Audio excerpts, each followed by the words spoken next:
Good afternoon, everybody. It is cold in Buffalo. The Los Angeles Raiders and Buffalo Bills, Rich Stadium. How cold is it? Well, the good news is the temperature at kickoff is 42. The bad news, the wind chill factor is 18. Hello, everybody. This is Charlie Jones and Todd Christensen. What effect is this going to have, not only on us, but what effect will it have on the Raiders and on the Buffalo Bills? Well, you know, last week against the Cincinnati Bengals, the Raiders just seemed to absolutely lay down. A team that was 0-10, a little snow came in. It looked like they'd never seen it before. So the Raiders have to prepare not only for the Buffalo Bills, but for the elements if they get worse as the game goes on. But quite frankly, Charlie, I think they're very lucky that there's no snow here today. And the Bills, of course, they are used to this kind of weather. Very important ball game. We say that at this time of the year. But when you look at the 8 teams in contention for the 5 playoff spots with Miami, Kansas City, and Houston leading, everybody else right now shooting for a wild card spot. Buffalo's record is 8-3, and the Raiders are 6-5. Yeah, the Raiders absolutely have to have this game today, because if they don't, it forces them into a position where they absolutely have to win their last 4 to make the hunt. And both ball clubs have been struggling offensively. Yeah, they've been downright offensive. You know, the arguments here in the press and everything else with regards to Buffalo, you'd think that they were 3-8 instead of 8-3. And on the other side of the ball, the Raiders only 1 touchdown in the last 10 quarters. And here is Art Shell, the head coach of the Los Angeles Raiders. And Marv Levy is the head coach of the Buffalo Bills. We talked with Jim Kelly, the quarterback of Buffalo, and you talked in the pregame show about the victoring Bills. Well, you know, they have been victoring, but this is a ball club that can get away with it. Angers me at times when you watch film and see the reason you got sacked is because somebody decided it was their time to take a play off. That wasn't necessarily directed at his offensive lineman. Jim made the point. He says there are a lot of guys here. It's an 11-man game. Everybody has to contribute, and if one guy decides that he's not going to do it, then that ruins the whole play.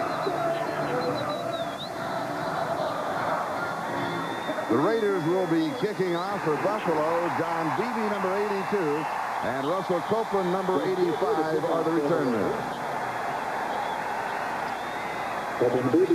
In the first quarter, the Raiders will have the win.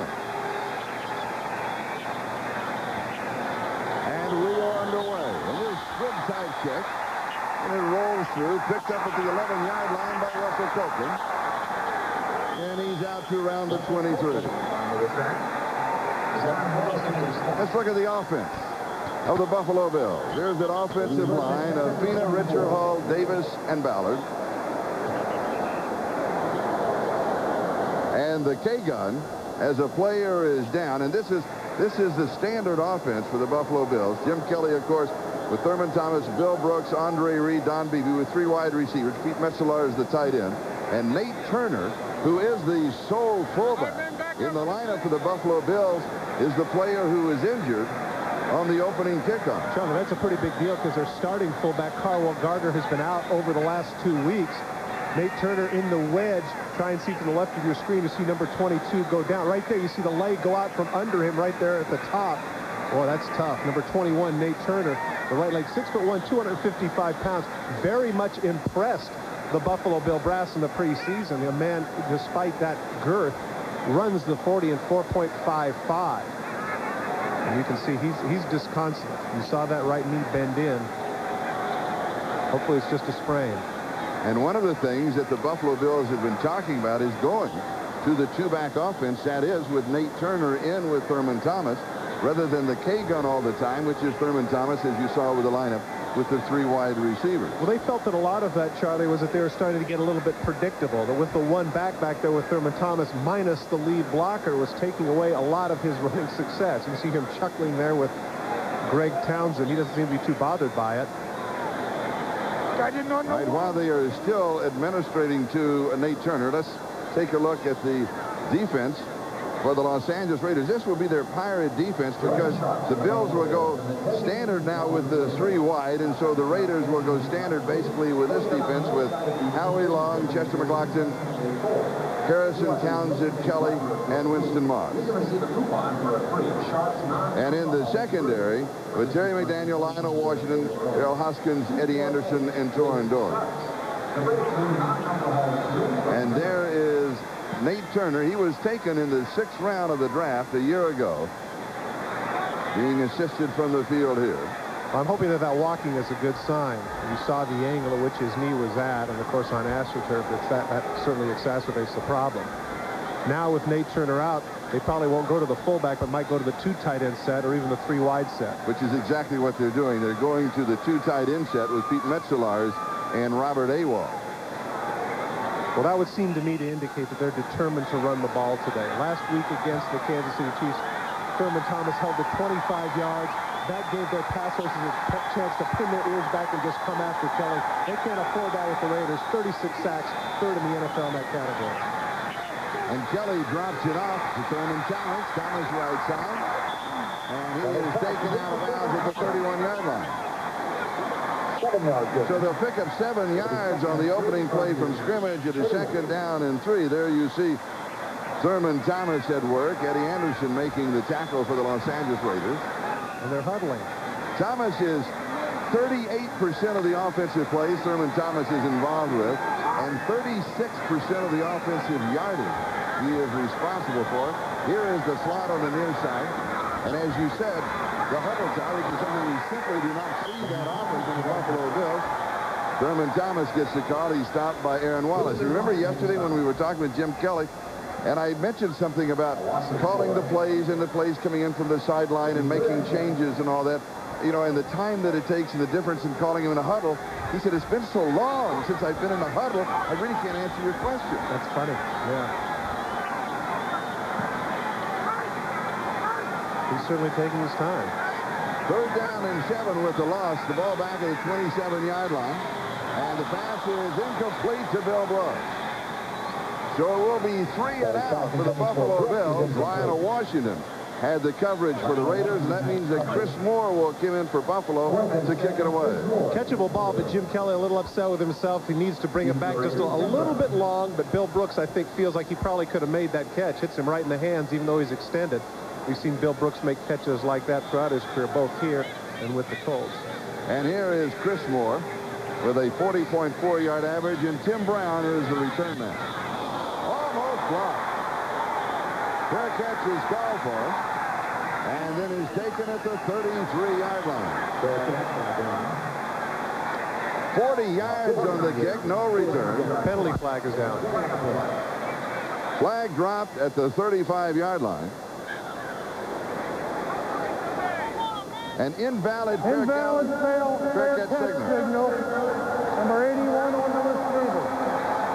That was on Tim Brown. That's a good call. He just kind of waved to the side.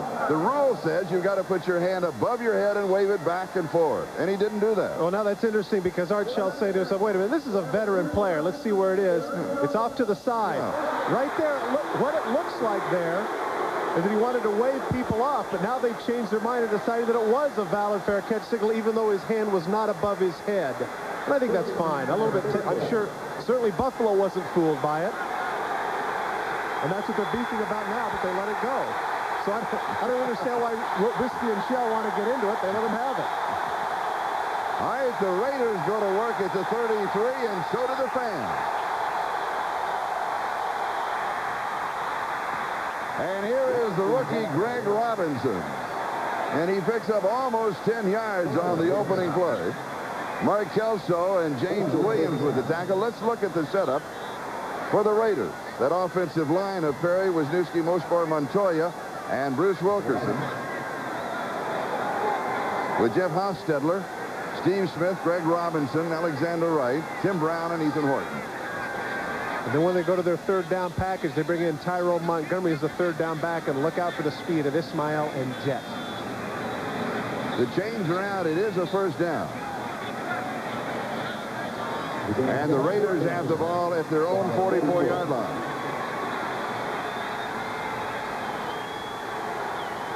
A very knowledgeable crowd here at Rich Stadium,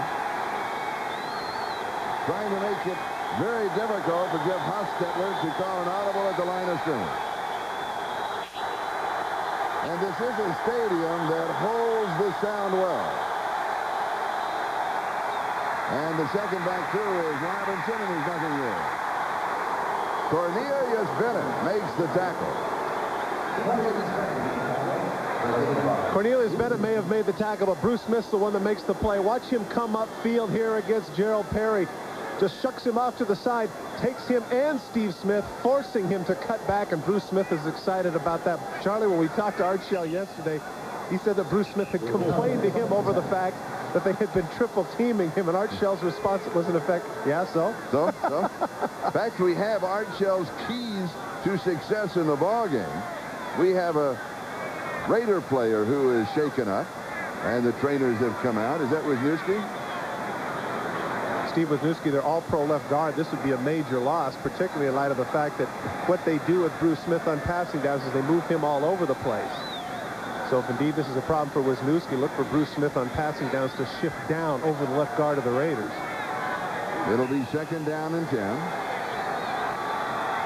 And talking with the Raiders yesterday, they pointed out that Wisniewski is again playing at his Pro Bowl level. 2nd down and 10, no score. 12.5 minutes left to go first quarter. Hostetler to throw, pressure from the backside.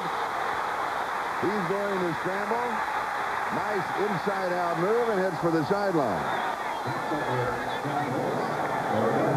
Gogani has finally chased him out of bounds.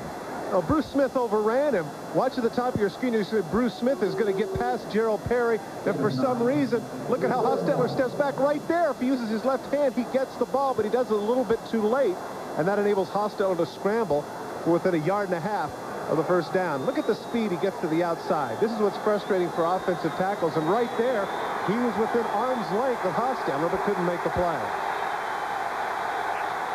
Nick Bell is now into the offensive set. 3rd down and short. Bell gets the call. He needed, as John pointed out, 1.5 yards. And Nick Bell, who has been bothered by a hamstring, a couple of ankle injuries, and shin splints, finally is healthy. You know, even though, Charlie, that was clearly a running situation, I like that offense for the Raiders because the strength for them offensively are their 3 wideouts. And so when you get Jet, Ismail, Tim Brown, or Alexander Wright on the field as often as possible, that gives them the opportunity for really big plays. And with Bell back there, a 250-pounder, I think personally that could really open up their passing game. And it is a first down. Oh, that was close.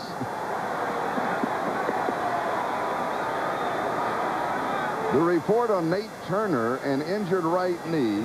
We do not know whether or not he can return. And Steve Wisniewski, he was hit in the head, and he'll stay out a couple of plays. So that means he should be okay. I was going to say, that's kind of redundant. That's hit in the head in football. What a surprise. First down at the Buffalo 46-yard line. The Bills 3 and out. This is the first offensive thrust of the Raiders. Here is Steve Smith. That is only his 42nd carry from scrimmage this year. And Darryl Talley makes the tackle. Defensively for the Bills, their front 7 of Hanson, Wright, Smith, Bennett, Patton, Gurganius, and Darryl Talley, with Williams, Odoms, Jones, and Kelso in the secondary. And look when they go to the nickel package, the birthday boy, 23 years of age, the first-round pick of the Buffalo Bills, Thomas Smith. 2nd down and 10. Hostetler to throw. Has pressure up the middle, steps away from it, looks back, finds a man open over the middle, and the pass is complete. He goes to Steve Smith. We mentioned a moment ago his 42nd rush. That is his 15th reception. He picks up 18 yards on the play. We talked with him yesterday. He said rushing and receiving, that goes round and round. For a fullback, blocking is always there. Well, in this case, making the catch is what happens. You can see right there, Darryl Talley falls off of him. He was covering him all over the field, and at the last minute decided to come up in anticipation of Hostetler running the ball. Steve Smith makes the catch, but Hostetler's the one that made that play. And the first down at the 27-yard line.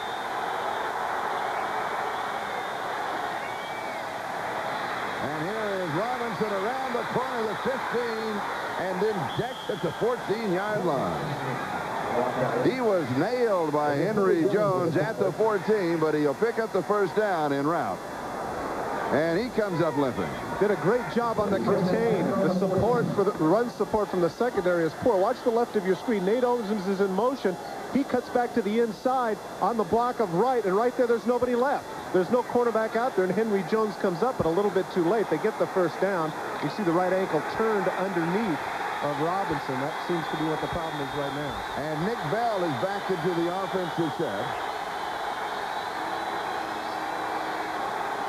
And the ball carrier is Steve Smith. And Smith's going to pick up about 3 on the plus. And there is Greg Robinson limping along the sideline. 4-yard gain, 2nd and 6. And now the update on Nate Turner with the injured right knee. He is out for the game, will not return. So mark the ball just outside the 10-yard line, and it is 2nd down and 6.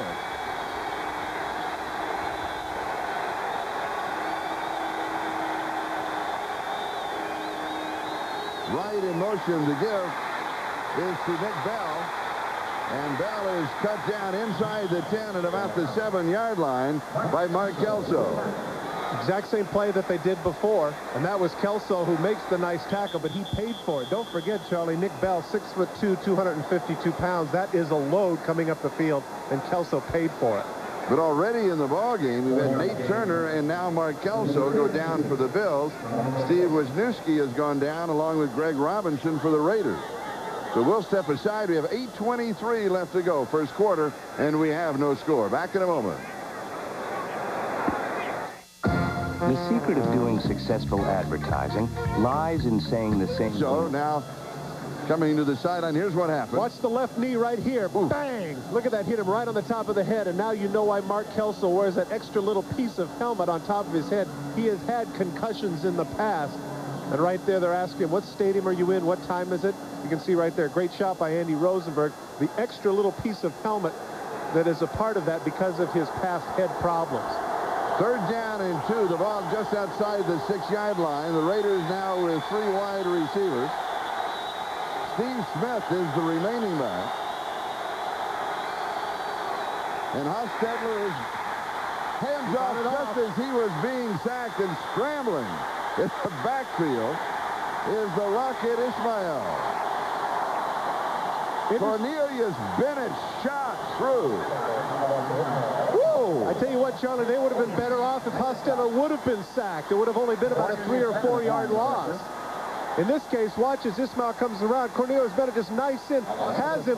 That was actually very fortunate for the Raiders to get back. It wasn't a handoff. It just brushed off his shoulder pad. But then Ismail, in trying to make something happen, continues to go backwards, and that enables the pursuit to go get him.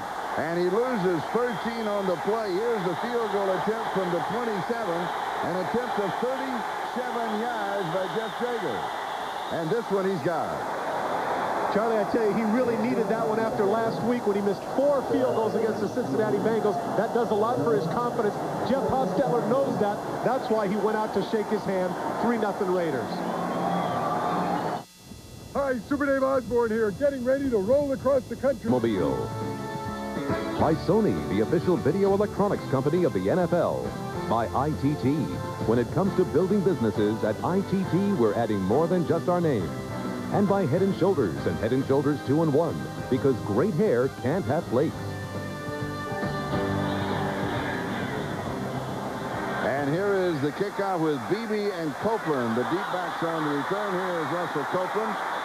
Copeland tries the corner, cannot quite get around the corner. He'll be out of bounds at around the 18-yard line. They may spot it at the 19. And here is the natural gas quarterback efficiency leaders. John Elway at the top. You can see down there 5 and 10, Kelly and Hostetler. Elway, I would guess, would have to be, if he continues, he will be the all-pro quarterback for 1993. And now Buffalo, their second opportunity on offense, and again they come out of the huddle. The remaining back is Kenneth Davis.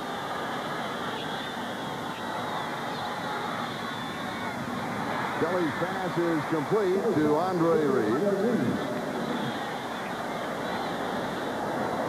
Andre Reed, the man who in the paper today was fined for his comments about the game plan and part of the problems that they've had. Off to a great start beginning the season with 3 touchdowns, but since then has been relatively quiet. Simple little square out pattern. Moss comes over and makes the play on it. And And it'll be 2nd down and 4 after the gain of 6.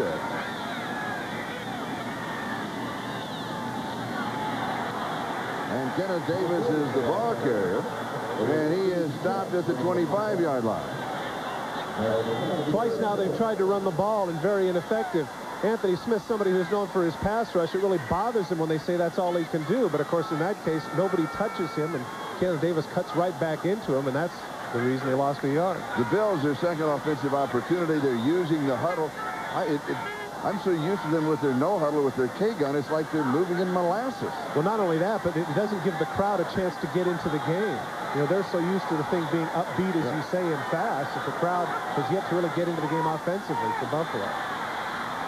Kelly throws far side. It is incomplete. Thurman Thomas, the intended receiver, and Mike Jones knocked it away. So for the second time in the first quarter, it will be 3 and out for Buffalo. Something you don't see very often. Mike Jones, great coverage, man for man there. Thurman Thomas goes up. He had his back turned, but he put his hand up, and evidently the official decided it was not face guarding. The Bills had exactly what they wanted, a linebacker on Thurman Thomas, man for man. Right, didn't make the throw. Right hand, right place, right time. Knocked it away. And here is the kick by Chris Moore. Now the Bearcats waved everywhere. He really did. He's like a windshield wiper. I want to make sure. And we've got a motion call against Buffalo. 37 yards on the kick, no return. Now we'll check out the penalty flag. Well, I'd say with the field position, there's no way that the Raiders are going to take that penalty. They'll refuse it. Start at the 39-yard line. The game of field position has definitely been the Raiders. Illegal motion. Number 88 of the kicking team. The penalty is declined. First down. Timeout. So we'll take a timeout. The Raiders have a 3-0 lead with 5:41 left in the first. After all these years, Watson, the trail is decidedly cold. But Holmes, it's quite warm in here. All these years. Curiously cozy. No, fiendishly clever. Observe, Watson. Warm house, many years. It must be Lennox. Elementary, my dear Watson. For home heating, for cooking, for hot water, use clean natural gas. America's best energy value.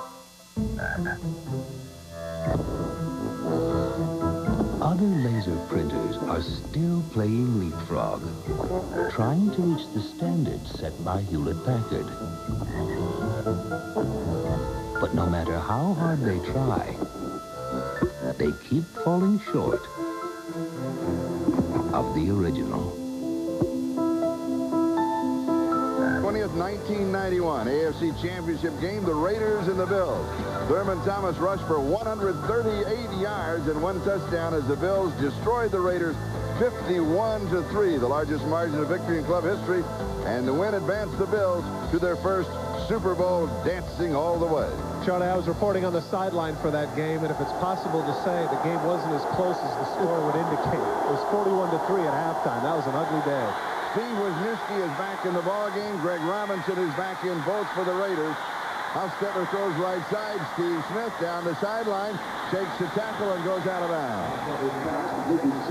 Seems ironic that here we would be talking about Steve Smith and his blocking ability, and yesterday I asked him as to why he wasn't catching the ball more. Now, on 2 successive series, he has made big catches to keep drives going. He wants to go to James Jett here long, gets it to Smith, and Bennett takes a little bit too long here to get over. And Steve Smith, 245-pounder, runs right through the arm tackle and gets some extra yards for the Raiders. Bruce Smith coming inside, takes it in the face, and Wisniewski comes across and helps him out. Blocks him long after the play, and Smith doesn't appreciate it. And we have a flag. It is a first down at the Buffalo 42-yard line. See, it's the price of fame here with regards to Bruce Smith. He's somebody that gets double-teamed week in and week out. I don't know why he gets upset about it, but that's the way it goes. Last week when we were in Seattle, we had Cortez Kennedy, and we talked to Wade Phillips. He says, what's a given? We're putting 2 guys on him, and that's the way it is with Bruce Smith. That's the way you have to do it. When we talked with Art Shells, he had his keys for today's game, and he had 4 of them. Run the ball 30 times, score 20 more points, attack in the red zone, and triple team Bruce Smith. He was only half joking about that. With the penalty, it is first down and 15 at the Buffalo 47-yard line. Raiders lead it by a score of 3-0. And Hostetler to throw. He wants to set a screen and then come back. He's throwing this one away. He was out of time. Now for an update, let's go to New York City. Jim? Well, Charlie and Todd, you heard Mike Ditka tease the possibility of a New England upset in Pittsburgh today. And now the Patriots have their first quarter touchdown of the year on Drew Bledsoe's 3-yard TD pass to tight end Alvin Coates, who has been a regular contributor. Make it Ben Coates. And throwing back to Charlie and Todd. All right, thank you, Jim. Here with 5:07 left to go in the first. The Raiders lead Buffalo by a score of 3-0. Hostetler has completed 2 of 3 passes for 38 yards.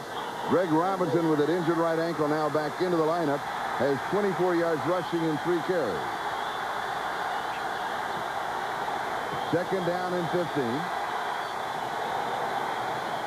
And Hostetler back. Good protection. Pass is complete at the 37-yard line to the tight end Ethan Horton, and Nate Odens and Keith Gogenius were right there, and they closed down on him immediately, and Bruce Smith is in a jawing contest with Steve Wisniewski.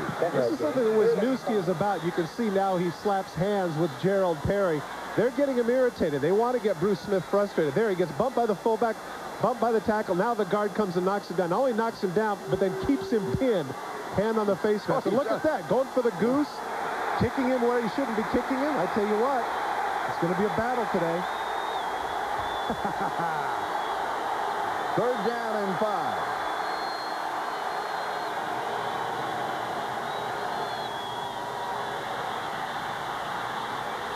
Flag is down. Ball is knocked away. Good defensive play by Mickey Washington. Tim Brown, the intended receiver. And it will be 4th down holding against the Raiders, probably refused. Well, they'll refuse the penalty, but that's a little comeuppance for the Buffalo defense. I believe the holding is on Wisniewski. And Marv Levy, of course, said we will refuse it. Interesting point there, too, Charlie. If you notice, Bruce Smith was at left defensive end. Number 76, offense. That penalty is declined. 4th down. It is on Wisniewski. You notice Marv Levy, they saw him waving off. We talked with Marv yesterday, and with all the bickering and the press and everything that's been going on here, we asked Marv his reaction. He said, in my car, I've been listening to a lot of good music. He leaves that sports radio alone. Yeah, I don't blame him. I don't blame him. So Jeff Gossett will be punting. Russell Copeland is the return man.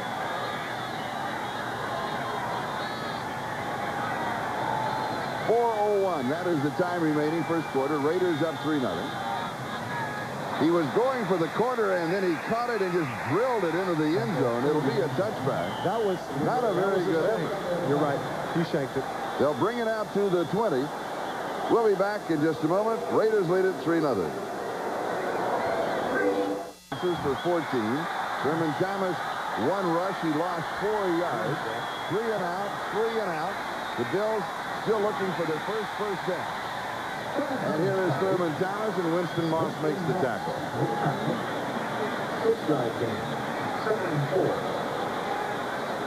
Home field advantage has been a big deal for the Buffalo Bills. Take a look at the difference in points at Rich Stadium and away.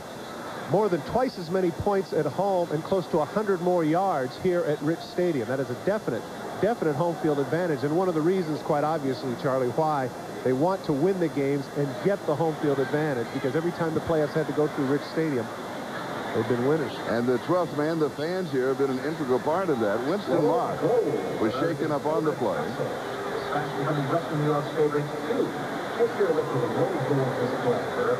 If they don't get a first down this series, I'm gonna bet they go back to the no huddle. I mean, the thing is that, hey, let's not forget, they've gone to 3 Super Bowls with the no huddle. They're 8-3 with the no huddle. Why at this juncture of the season, regardless of what the players are complaining about, why would you change? Second down and 5, the ball at the 25-yard line.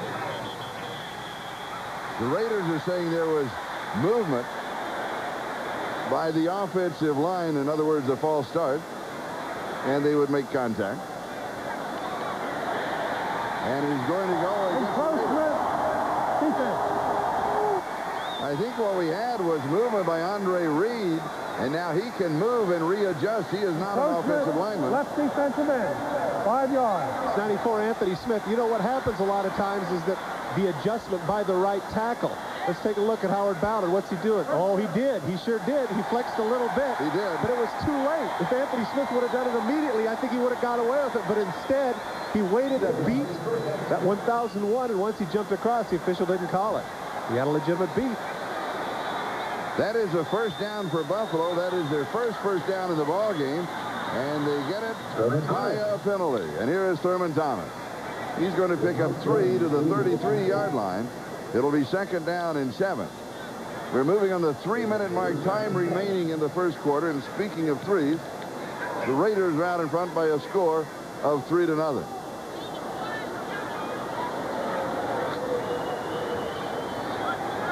Thurman Thomas heading into the game needed 13 yards to surpass the 1,000-yard mark. We thought, well, he'll get that in the first series, but his first carry is a 4-yard loss, so he's not close just yet. Kelly with pressure from the backside throw. Pass is complete to Don Beebe. And a gain of 17 yards on the play. And the first down. Kelly usually not used to doing the scrambling, but that pass rush, they come with 5 in this case. Kelly comes out to the right, gets hammered by Jones, but gets the ball. Nice throw here. Here's the comeback pattern by Beebe. Once McDaniel looks into the backfield, falls down. That enables Beebe to get open for the first. And the ball at the 50-yard line and a first down for the Buffalo Bills. And Kelly to throw. Over the middle, pass is complete for a gain of 8. There's a flag down. Pete Metzelaars, the tight end. He had 10 receptions last week against Kansas City. He was decked immediately. And we've got flags. It will be a motion call against Buffalo. Interesting, you would have thought, if you would have told me coming into this game. The right wide out. 5-yard penalty. First down. If you would have told me heading into this game that Pete Metzelaars is going to be the leading receiver for the Buffalo Bills, I would have been shocked. But as you mentioned, 10 catches last week, 43 coming into this game. He is the leading receiver for the Buffalo Bills, and therein might be one of the problems as to why their offense isn't so effective, because in the past it's always been Andre Reed or some wideout who's making big plays. Metzelaars is a quality tight end. He's been around the league a long time, but if he's leading the receptions, that means they're not getting the ball downfield. 1st and 15, and the pass is incomplete, going downfield to Don Beebe. So it'll be 2nd down and 15 and bring the ball back to the 45-yard line. The only scoring in the ball game, Jeff Jaeger with the 37-yard field goal for the Los Angeles Raiders. That was in their opening drive on a very cold and windy afternoon here at Rich Stadium with a wind chill factor of 18 degrees. So bundle up around your television set and join us this afternoon. I got to tell you, it's very... I love the fans here. They come prepared. But it feels strange to me, them being in a huddle. It just feels strange. Yeah. Kelly, a couple of pumps. He pulls it back, and then he throws to Keith McKellar, and it is incomplete. Kelly had the coverage. Joe Kelly for the Raiders, the linebacker. And it's going to be 3rd down and 15. Looks to me like motion again. They'll certainly refuse that. Put him in 3rd and 15. Kelly just seems a little bit out of sync. And certainly a lot of it has to do. Number 82, offense. That penalty is declined. 3rd down. It's on Don Beebe. And you got to say, you know, they always talk about in baseball, Charlie, as you well know, pitchers getting in a rhythm, taking an inning or so to get things going. You can practice a huddle during the week, but that's not the same as doing it in the game. It's a different pace, it's a different speed. People are coming full speed defensively. And I dare say going against a defense like the Raiders, first in the league in pass defense, to now go at the huddle doesn't seem to make much sense. A pump fake. Kelly is in trouble, scrambles away. Now he throws downfield, and he throws this one away. So Buffalo now 0 for 3 in 3rd down opportunities. They have failed to convert. It will be 4th down, and the Bills will kick it away. Marv's upset with the side judge, but what he should be upset with is this graphic that you just pointed out, 0 for 3 on 3rd downs. Never thought that you'd think of the Buffalo Bills getting into an exchange of punts. So Chris Moore will be kicking to Tim Brown. We got to make it happen. Tim Brown is the only Raider in history who has scored a touchdown, rushing, receiving, punt returning and kickoff returning, and this punt is going to go into the end zone for the touchback, and we'll bring it out to the 20-yard line, a punt of 55 yards. Let's go back in time. January the 27th, 1991, Super Bowl 25, Tampa Stadium. That's the last time that Jeff Hostetler faced the Bills. Filling in for the injured Phil Simms. Hostetler completed 20 of 32 attempts, 222 yards, and this one touchdown. The Giants defeated the Bills 20-19. I remember that touchdown at the end of the first half was arguably the biggest play of the game. The Bills were leading 12-3, and that got them back within 12-10. And then their running game, and Otis Anderson took over. And Jeff is 3 for 5 in this ballgame. A right elbow injury to Andre Reed. He is out for the game. I'm not sure we'll have enough players to finish. Greg Robinson is decked by Cornelius Bennett.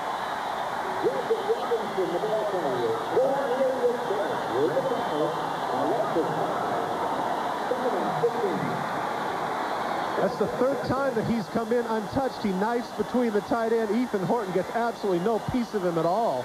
He's the one that has to come down and block down on him. All he got is a piece of his shoulder. And that enabled Bennett to get in the backfield, nail him for the big loss. And Bennett had been nailed with some criticism recently as the missing man of the defense. Well, he has certainly made his presence felt in this ballgame. Second down and 15. And here is Steve Smith. And he's going to ramble for 3, maybe 4. Keith Gilganius makes the tackle. And I think we're probably seeing more of Steve Smith offensively than we have seen all year with the Raiders. And now he's limping. Another guy who's limping. They'll mark the ball at the 20-yard line. Hostetler has completed 3 of 5 for 49 yards.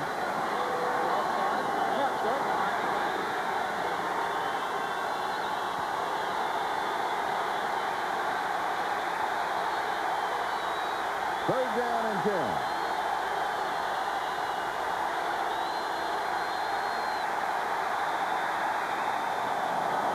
Hostetler complained to us yesterday about the 40-second clock, that without that 5 seconds, he could not communicate to the people outside and could not audible. There, right there, he has to burn a timeout at his own 20-yard line. 3rd and 10, and you can tell by as he snapped his head back, he's frustrated. He says, I have time to see things, but I don't have time to make the adjustments to call them. I think we ought to go back. These are his quotes. We ought to go either to the 45-second or possibly going back to the old 30-second clock where they rewind it.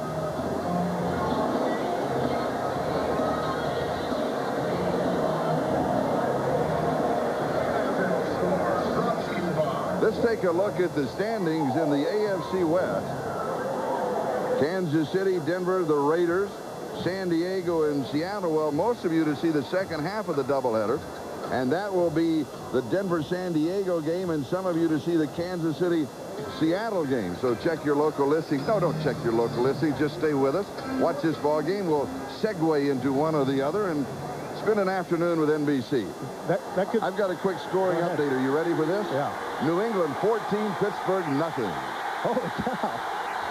I was about to say, with regards to that doubleheader, very definite possibility of the two front runners, Denver and Kansas City, getting knocked off in San Diego and Seattle. Kansas City coming off a big win against Buffalo. They could be down a little bit. Third down and 10. Hostetler all the time in the world. Now he's flushed out of the pocket. He throws on the run, and the pass is complete. That is a great throw by Jeff Hostetler to Tim Brown. 22 yards. Flushed out of the pocket. He's a right-hander. He is going to his left. He cannot set himself. He drills it. He picks up the first down. Into the period. Back in a moment. Bruce Smith getting triple team. Here's triple team number 1. Here's first. Here's the second. Now watch when he comes around inside. Steve Wisniewski's going to be waiting for him right there. Number 76, that's number 3. 3 guys get a piece of Bruce Smith before he finally rushes down and gets Hostetler at the end of the play. And you can see, caught him at the knee. He limped off a little bit, but evidently he's all right. And it is a first down at the 42-yard line. Raiders in their own territory, leading 3-0 to start the second quarter. And here is Greg Robinson. Robinson, the ball carrier. Robinson inside the 45 to the 43-yard line of Buffalo. A gain of 14 yards on the play and the first down. One of the weaknesses of Bruce Smith is in the run game. He takes an inside move. Perry pushes him down, and Robinson cuts right behind him. That is the second longest rush from scrimmage this year for the Raiders. And we talked with Steve Smith. We asked him about Greg Robinson. He said, boy, here's a kid that has a lot of heart. And take a look at the longest run this season, Charlie. 17 yards by 38-year-old Vince Evans. Hostetler comes to the near side to Robinson. And it's going to be close to the first down. Darryl Talley was there waiting for him. Darryl Talley is the man who told us yesterday when we talked to him that this will be a very physical ball game. Well, he's turned out to be prophetic, but I tell you what, physical up front, the offensive line for the Raiders is doing an outstanding job giving Hostetler time. In the last 4 times, he's had at least 5 seconds to throw the ball, and the Bills have to get some pass rush to Hostetler, or else it's going to be a long day. Second down and 1, the ball at the 34-yard line. Ismael going in motion. And here is Nick Bell. He's going to pick up the first down, close to the 30-yard line. Keith Goganius and Matt Darby, who has replaced Mark Kelso, who was out with a concussion. They make the stop. It's a first down. Motion play coming off to Nick Bell. Leading him through there is Robinson, showing that he can also block. Take a look at the shot, though, that Bell takes at the end from Darby. Darby in for the injured Mark Kelso. It's a pretty good lick on Bell. The ball at the 30-yard line of Buffalo and a first down for the Raiders. Raiders lead it 3-0. 13 minutes time remaining first half. And here is Robinson as he jumps to the outside, slices through inside the 20. He's got the first down. Barnett and Odoms make the tackle. Let's go to New York for an update. And, Charlie, we take you to Three River Stadium, where the Patriots aren't satisfied with the 7-0 lead. That 28-yard pass from Bledsoe to fellow rookie Vincent Brisby over All-Pro corner Rod Woodson sets up a Leonard Russell TD run that makes it 14-0 New England over Pittsburgh as they go to the second. Back to Charlie and Todd. Nice throw, too. Boy, that was right on the money. Here in Buffalo, Robinson gets the call again. That is his 7th carry of the ball game, and he has now rushed for 47 yards. Cornelius Bennett making the tackle. It will be second down and 8. Well, remember that part of what Art Shell was talking about, running the ball 30 times, he's definitely on schedule to do that at this point. I believe that's about the 15th carry for the Raiders this early in the game. And Robinson limping off he becomes part of the walking wounded of this ball game.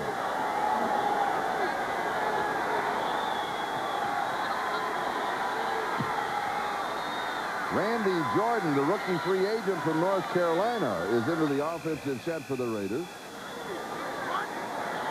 That's interesting. That must mean that Nick Bell's a little bit banged up, too. Nick Bell has had a very difficult time staying healthy at all this year. No, Bell is in the lineup with him. So it is Nick Bell and Randy Jordan as they go with a 2-back set. So Jordan's a fullback.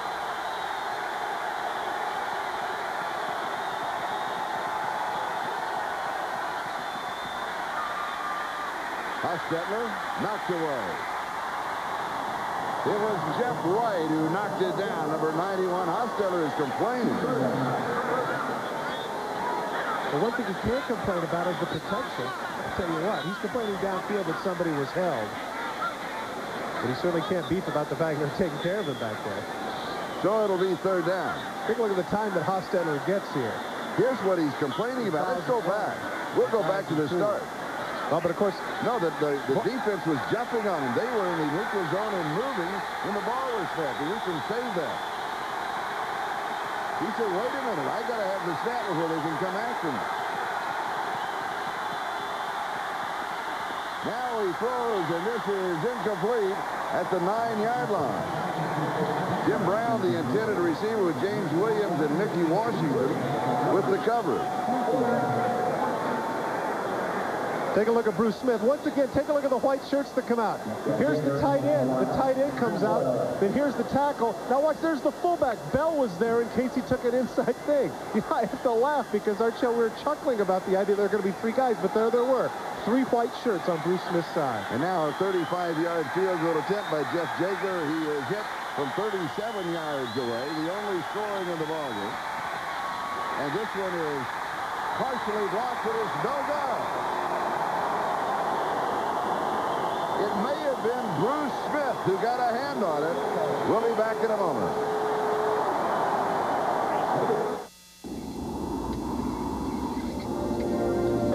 Right there, you can see the left hand. It was Phil Hansen, number 90. Watch the middle. You'll see Bruce Smith come in the gap, and watch Hansen with the right hand come up. It's going to hit his hand right there. Take a look at the left hand that comes up. Just gets a piece of it. Watches the ball changes spin, rather. Phil Hansen is the one that gets that block. Well, along the line, we gave credit to Bruce Smith, Jeff Wright, and Phil Hansen that makes it official. Now from the 20-yard line, Kelly throws a gain of 5 to the 25-yard line. Bill Brooks with a sliding reception. Mike Jones is the man who covered him. And now they're into, finally, the K-gun. And now you can feel a little rumble in the crowd, too. You can feel a little bit of energy coming back, and I think that Jim Kelly's much more comfortable in this. And here's Thurman Thomas, and he's more comfortable also. And he has the first down. He'll run for about 10 on the play. Winston Moss makes the tackle. Charlie, with that carry now, Thurman Thomas goes over 1,000 yards, his 5th straight 1,000-yard season. What's his total? Let's make it official. Make sure he picked up 10 there. Should be. Yeah, you're right. He needed 13. He's got 14. 1,001 on the year. Kelly throws downfield. Has a man wide open at the 35. It's Italian Metzeler. He's to the 50, the 14-yard line. Oh, the Raiders blew coverage. He was all alone.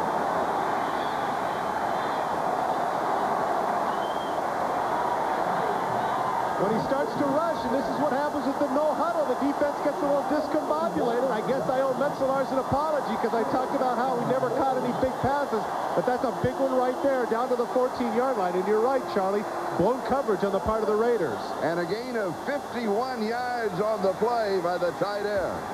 And a first down at the 14. The Raiders say, wait a minute.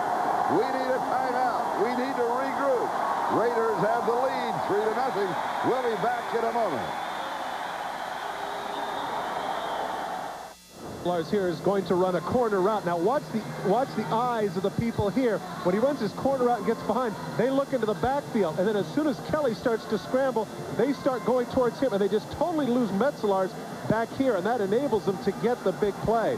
Defensive backs are taught you got to stay with your man. Look at how wide open Metzelars is. And a total of 51 yards on the play to the 14-yard line of the Raiders. And a first down for Buffalo. People forget he was an All-American basketball player at Wabash University. That was his first sport, which makes sense at 6'7", 250. And Kelly's throwing this one away. And they're going to call Greg Townsend for hitting him late.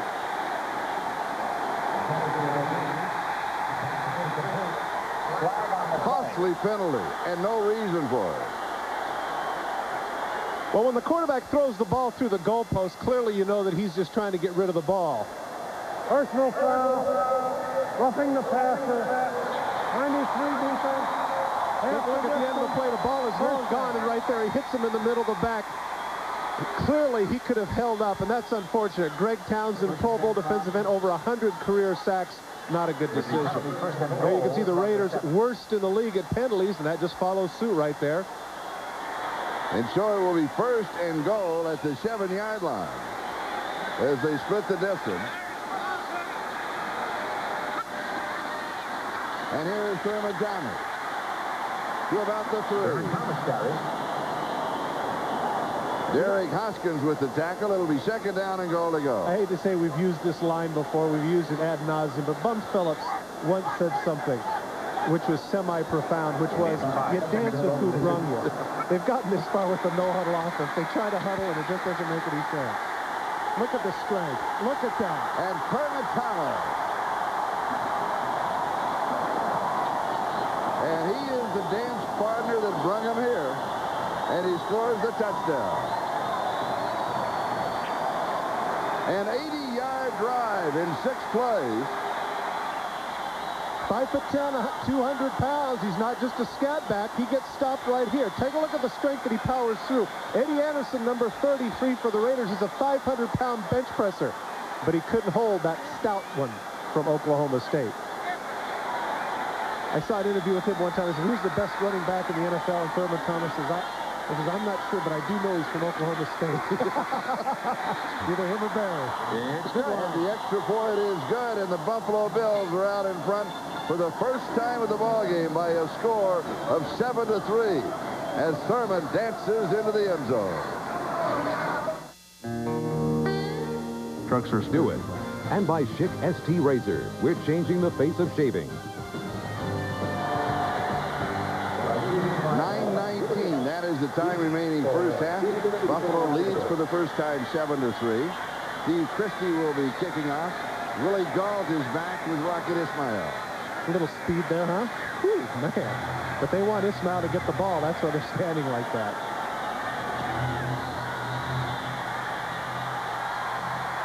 And he does get the ball, but he will down it in the end zone to bring it out to the 20-yard line. Let's go back. Thurman Thomas. We mentioned he was over the 1,000-yard mark for the season. Well, this is the 5th time he joins a select crowd. Pretty good company. Eric Dickerson, a certain Hall of Famer, over 13,000 yards, 2105 in 1984. Franco Harris, 8-time Pro Bowler, Hall of Famer. Walter Payton, what else can you say? 16,736 yards. Jimmy Taylor, another Hall of Famer. The Juice, 5-time 72-76 TD. Another certain Hall of Famer, 3rd all-time. Barry Sanders. How can you debate it? And Thurman Thomas. He belongs in that group. 5 straight 100-yard seasons, over 1,000 yards rushing.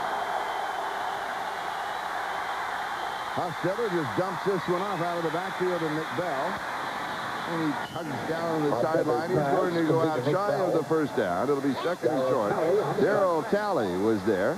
Strange thing about this, Charlie, is the Raiders have really stopped themselves with some penalties and some bad drives, drop passes, and of course the last time with a blocked field goal. So even though they're down 7-3, they certainly can't be hanging their heads. They played some good football and really up to this point have dominated the Bills except for that last drive. 2nd down and about 1.5 yards to go for the first down. The Raiders trailing for the first time in the ballgame. And here's Nick Bell. He needed 1.5 yards and he got it. So he'll have the first down. Keith Gogenius had him for a loss, but Bell just ran right through him. That's the kind of running that anticipated when they drafted Bell in the 2nd round a couple of years ago. Watch number 50, Gogenius. He's going to knife through the hole and get a head-up shot right there. Pow! But he just drops off the shoulder. Bell runs right through him and gets the first down.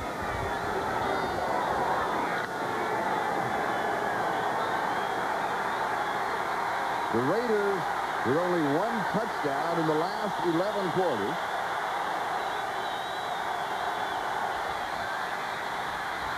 Hostetler with pressure. The pass is underthrown to Tim Brown. It is incomplete. He was nailed by Jeff Wright. We'll go to New York for an update. And we take a look at the 3rd touchdown of the day in Three Rivers as the Steelers try to avoid a 3rd loss in a row. They answer New England's 2nd TD on that 5-yard throw from O'Donnell to Merrill Hodge that caps a long drive and cuts the New England lead in half at 14-7 in the 2nd. Now back to Buffalo. Ironic, Charlie, that here we were talking about Steve Smith making catches, a guy who hadn't been a vital part of the offense. Remember, Merrill Hodge was a great running back for them, 89, 90, 91. Now the blocking back for Foster. Ironic that he's got a touchdown.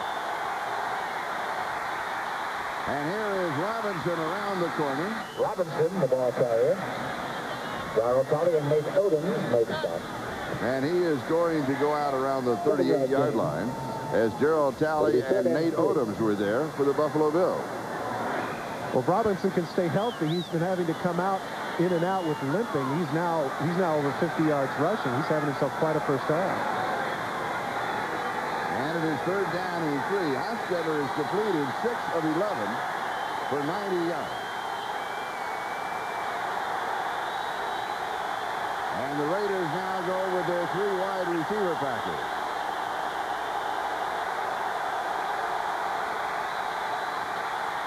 Hostetler deep over the middle, and it's dropped. Rocket Ismail had his hands on it, couldn't pull it in. Give Nate Odoms credit, though, Charlie. He was right there. Nate Odoms leading the NFL in interceptions. He wanted this game. He told us, I don't care how fast they are. It's my turn to see how fast I am. Running stride for stride with Ismail. Look at him laying out. Just gets a little piece of the ball, and Ismail can't hold on. Great effort by number 37, who's a happy camper today as his alma mater, Wisconsin, is going to the Rose Bowl. And what did he say about when he was at Wisconsin? He said, we played a lot of homecoming. He said, we were everybody's homecoming team every year. That's right. And here is the kick. Copeland looks at it and goes out of bounds as far as sideline. They'll mark it at the 20-yard line. We'll step aside for a moment. Buffalo out in front, 7-3. This is Charlie Jones, Todd Christensen. 7:15 left to go in the first half here at Rich Stadium. And Buffalo out in front of Los Angeles by a score of 7-3. Rocket Ismail right there. Yeah, Odoms did get a piece of it, but I think that he would say that that was probably a catchable ball. And that has been a real problem for Hostetler in the offense over the last couple of weeks. As was mentioned, there are 17 drops and 2 losses. That's unconscionable. Thurman Thomas picks up 5. Howie Long makes the tackle. Spotted at the 25-yard line. It is 2nd down and 5. And the whole momentum changing offensively for Buffalo once that they went back to the no-huddle. Hit just after the release, and the pass is incomplete. It will be 3rd down and 5. Kelly now has completed 5 of 11 passes in the ball game for 87 yards. But on that touchdown drive, he was 2 for 2. Chester McLaughlin last week, 13 tackles and 2 sacks.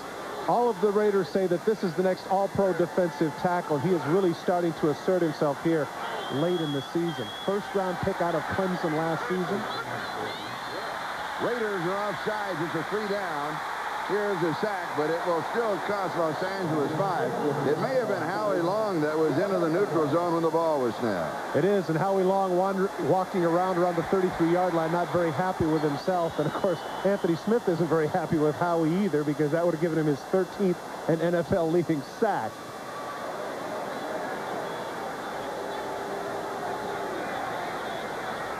Offside, 75 defense. We're checking to see if it's a first down. Jim Kelly made the point yesterday when we were talking with him. This is one of the men that he feared. He said he couldn't believe now next month Howie's going to turn 34, and he hasn't aged a bit. He continues to come and continues to be someone that the offensive coordinators have to deal with. Still at the age of nearly 34, a force in this league.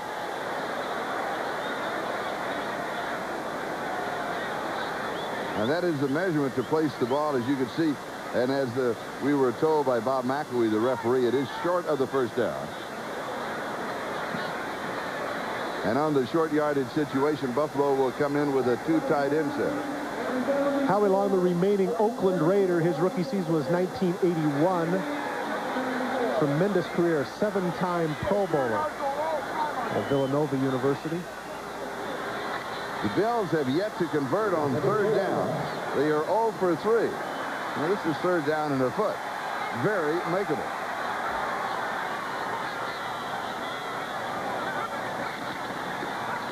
Thurman Thomas, and they're not going to make it. The Bills will be 0 for 4 in 3rd down opportunities, and that means that Chris Moore will be kicking, and it was Andre Bruce of the Raiders who stopped him.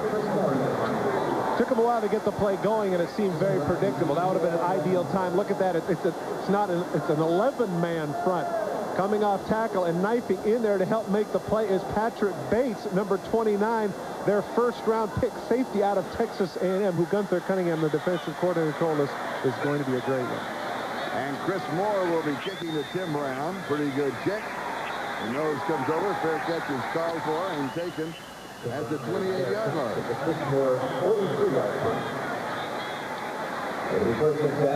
We have 5:49. That is the time remaining in the first half. A 43-yard kick. Buffalo has the lead, 7-3. Next Saturday, take a break from your Christmas shopping for a full day of action with NBC Sports. Boomer Esiason and the Jets into RFK to take on the Redskins. And then who will win the Heisman Trophy? I've got my choice. You're kidding, right? No, no. Who will win? I'm just reading the copy to make it official. Yeah. Join us on NBC, and finally the day concludes. The top triathletes from around the world with the Gatorade Ironman Triathlon. That's all next Saturday. on NBC. I tell you what, Charlie, those guys are studs. That Iron Man is something else. They are just studs. Hostetler looking up, comes back right, pass is complete to Tim Brown, who almost loses his shirt as he picks up a first down at the 40-yard line. Once again, the pass protection for Hostetler is outstanding. Look at the number of moves he's able to make before he gets inside and gets open. This play is actually designed to go to the left side. He finally comes back. Good hands catching this weather before Williams brings him down. A gain of 11 yards on the play as they mark it at the 39-yard line.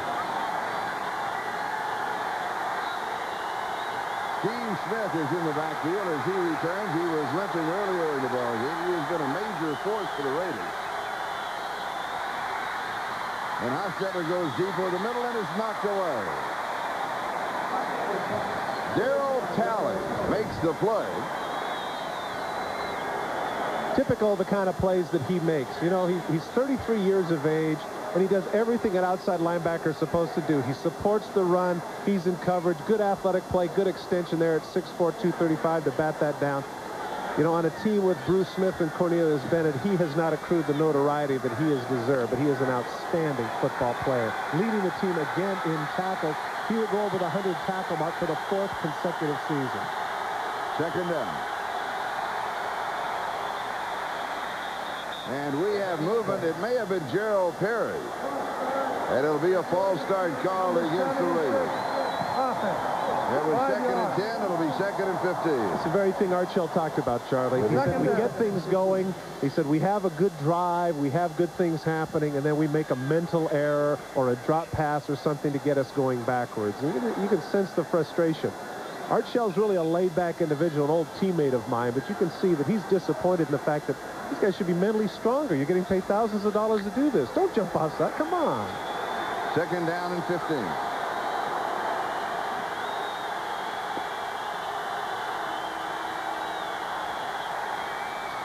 He's got flags again. Hostetler, a wobbly pass far side. Tim Brown, the intended receiver, it is incomplete. James Williams was there. Now, just as we talk about them, it's going to be, they'll get their 5 yards back. You see the offsides. Tim Brown on the short corner route, cuts back to the outside.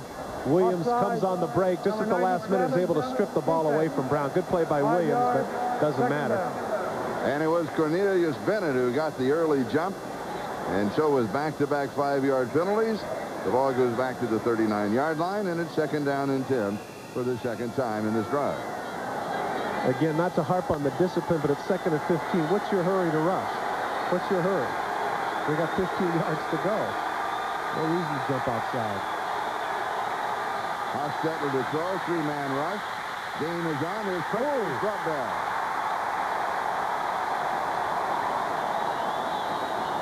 Jeff White and Cornelius Bennett team up on the sack. And that is the first sack today. And again, the protection is not that bad. Take a look. They decide to single up Bruce Smith. Gerald Perry does an excellent job. Wright comes back to the outside off of Mosbar, has his leg trap, and fortunately for Hostetler, his right foot came up, because if that would have been planted when Cornelius Bennett hit him, he would have been out. 3rd down and 16.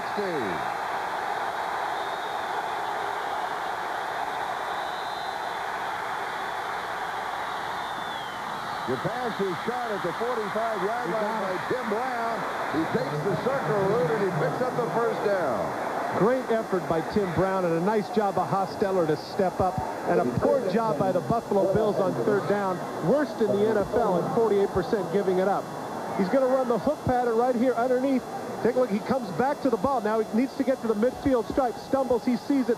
Ducks underneath the tackler to avoid the collision and gets the first down. It's a bad job of 3rd down defense by the Buffalo Bills. And a gain of 18 yards on the play. The line of scrimmage to Buffalo 49, just across the 50. 3:44 and counting. Time remaining first half. Buffalo leads it 7-3. Hostetler down the side. Brown is wide open. He's to the 20. Puts the tackle. 15, 12-yard line.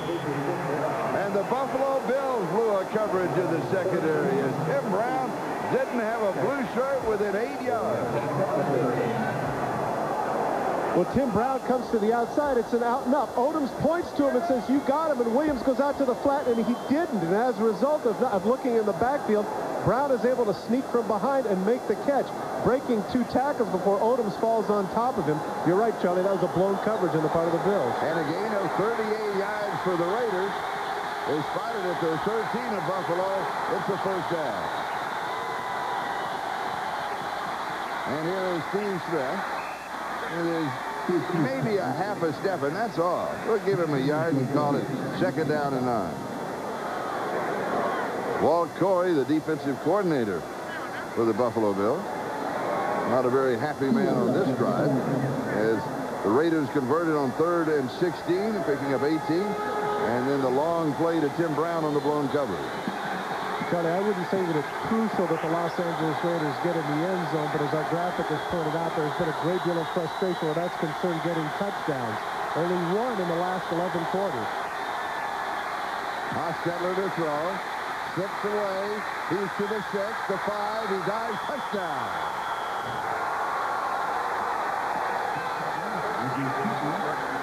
Hostetler scores from 11 yards away officially. And the first touchdown of the ball game for the Raiders. And the long quarter of touchdown drought is over, nearly 3 games, and Hostetler's the man that does it. But give credit to his offensive line. Look at the time that he has, and watch how strong Hostetler is. He gets out of the grasp right there of Jeff Wright, cuts to the outside. Good block downfield by Ethan Horton that springs him, and he slides into the end zone. Hostetler, known for his mobility, something that Raider quarterbacks have not had in the past, and there it was certainly beneficial. Jaeger to attempt the point after, and it is good. And the Raiders are back in front of the Buffalo Bills. The margin is 3. It's Los Angeles 10 and Buffalo 7 with 2:05 left to go in the second quarter. You know, Hostetler's had kind of a bad rap. It's ironic that the best game he's had of the season, in the game that you and I did when he threw for 424 yards against the San Diego Chargers, they lost. You know, he has more interceptions than touchdowns. He has over 2,000 yards. He's had to sit out some games with some injuries.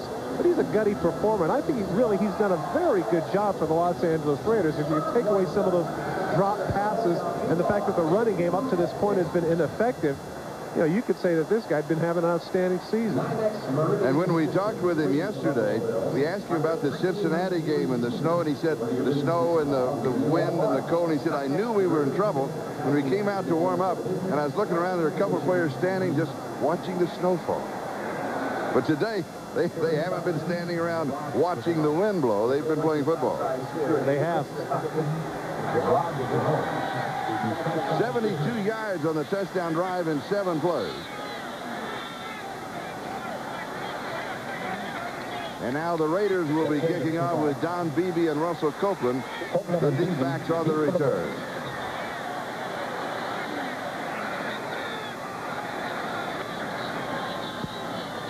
It is high and short, and it will be Don Beebe at the 9. He's through the 15 and then down around the 19-yard line where Buffalo will go to work. And the 2-minute warning will now be given to both pitchers. Raiders lead by 3. Back in a moment. Here it's going to come down here and hook up, and then he's going to make the run to midfield, and that's going to enable them to get the first down. And that was the key play of the last drive. Watch as Hostetler was able to set up, drill the ball downfield to him, comes back to the ball, gets across midfield. Buffalo Bills, as we mentioned, worst in the National Football League on preventing third downs. That was the key play of the last drive. Buffalo now with 1:57. That is the time remaining in the first half. They start from their own 19-yard line. Here is the screen to Thurman Thomas, and he will go out of bounds to stop the clock. Score on the Pittsburgh-New England game. Pittsburgh has scored with 10 seconds to go in the first half and has now moved down in front of New England by a score of 17-14. So as a reminder, be sure to be with us at halftime for the Domino Pizza's NFL Live halftime report, and we'll give you more on that information right after this play. As Kelly with an audible, and he is running now from the shotgun with 4 wide receivers in the set. And this one is over the middle to Bill Brooks. And Brooks is close to the first down. What they're trying to do now, Charlie, is that they're putting Thurman Thomas out at the flank and forcing the Raiders to cover a man-for-man with Mike Jones, who is an excellent cover linebacker, but that could be a mismatch here down the stretch. And now an official's timeout. The change will come out for the measurement. Up to this point in the season, Thurman Thomas has only caught 35 balls, and I say only because in the past he has been a real threat catching the ball, and his average more than 10 yards per catch, which for a running back is outstanding. I remember talking to Mark Clayton one time, and he told me, he says, with Thurman Thomas, he says, that's like having an extra wide receiver. He can run posts, corners, all sorts of routes.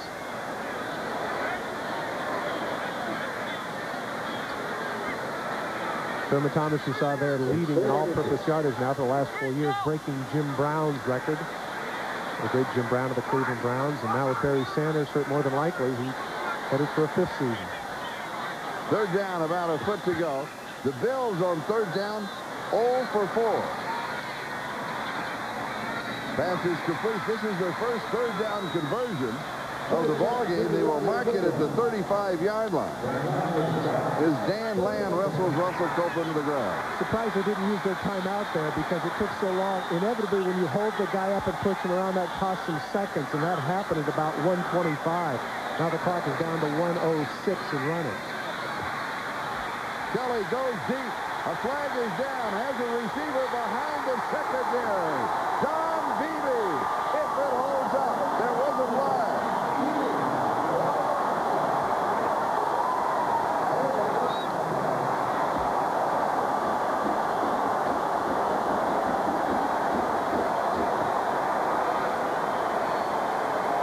The coverage at the 25-yard line.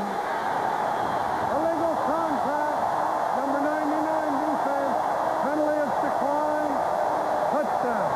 A 65-yard touchdown pass to Don Beebe, the fastest receiver of the Buffalo Bills. One of the problems of the no-huddle that they've had this year, they said, is that they have not had the deep speed to stretch it. Don Beebe is their fastest receiver, a 4.38 40 guy. But the thing is he has not been able to stay healthy. They isolate him on Dan Land, normally not one of their starting cornerbacks, and they come up a winner. Steve Christie to attempt the extra point. Out of the hold of Frank Reich, and it is good. It's good. And the Buffalo Bills have now moved on top of the Los Angeles Raiders by a score of 14-10. We still have 58 seconds left in the first half. Dan Land, the man who is in coverage, clearly is not very happy about what transpired here, but it's simply an up route. Don Beebe just takes him downtown, and Kelly airs it out. Look at him right there on the streak. Land lays out, but it's too late. Terrific throw by Kelly, and Beebe in for the 65-yard touchdown. Look at how close the hand is. Yeah, it is a game of inches, but what a throw by Kelly. 81 yards on that touchdown drive in 4 plays. We'll be back with the kickoff. That's what I did. I sat my son down, explained it to him, simple, uncomplicated. The Rocket, the deep back. And to the 7-yard line, here's Ismail. He's to the 20, the 25, and then spun down at the 25-yard line. Monty Brown, the free agent from Ferris State, makes the tackle. Looked to me like Dan Land thought that he had some inside help. Right here at the bottom is Beebe. Watch Land will funnel him to the inside, and then look at the quarterback. Beebe is just going to run past him, and the safety help here never comes. Here comes Beebe, and there's no safety help. He just airs it out. Safety is standing right there, sitting on the hook route, and as a result, Land does not get there in time. Kelly has completed 9 of 15, 167 yards, and the touchdown. Raiders now from their own 25-yard line with 52 seconds left, and they go to the draw. Here's Nick Bell.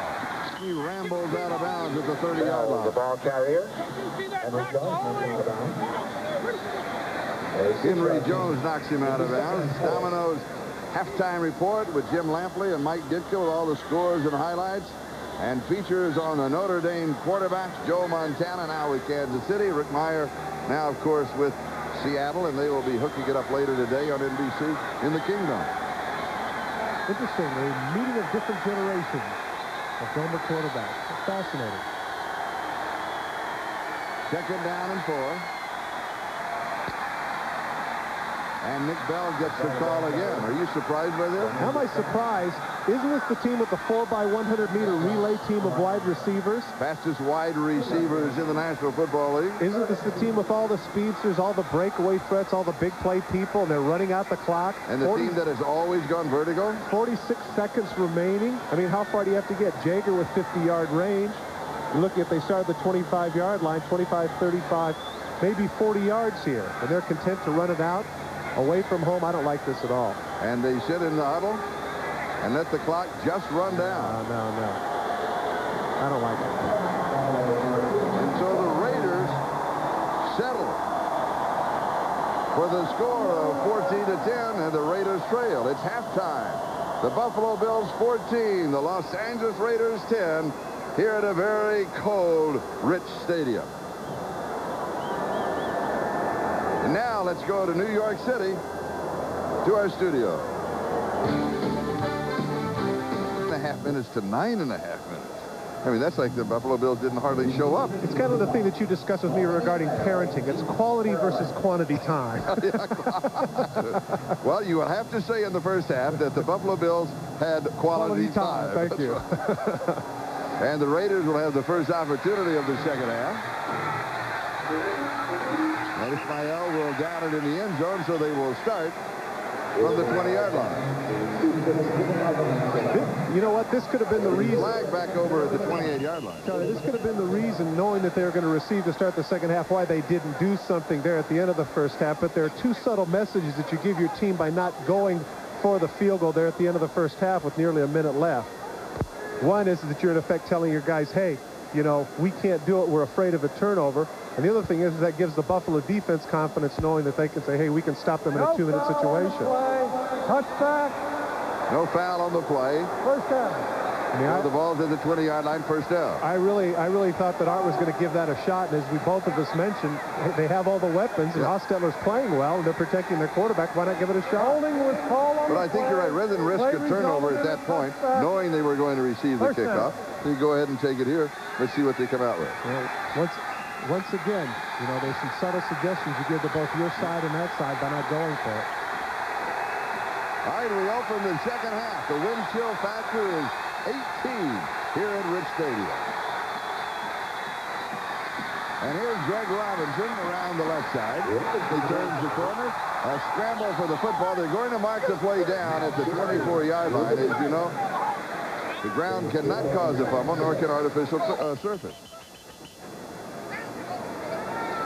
Points by half by the Raiders. The second half has not been terribly good for them. You can see that first half they outscored their opponents by nearly 50. In the second half, it's been the reverse. They have struggled in the second half, particularly in the third quarter. They've only scored 20 points in the third quarter all season. And another player is down. Is it Greg Robinson who is down again? He was injured in the first half, had an injured right ankle, then came back into the ball game. You know, that really does hurt the Raiders, because this is a man that was averaging nearly 7 yards a carry. Charlie had 8 carries for 53 yards in the first half, doing an outstanding job. Now, once again, I think it's the third time we've had him limping off. 57 yards rushing on 9 carries. Gets back to the inside. They're off his right. Oh, they're right there. He never even gets hit. Right there. And you say the ground can't cause a fumble, but he wasn't technically down there, Charlie. He wasn't down. And so when the helmet hit the ball, they could have conceivably called that a fumble and been right. You can see the right leg just gave out there. I broke a bone in my foot in Philadelphia, Charlie, a similar way. It's like the athlete just reached up and grabbed me. It's like Velcro. Yeah. He grabs the hole. Hopefully he'll be okay. Second down and 6.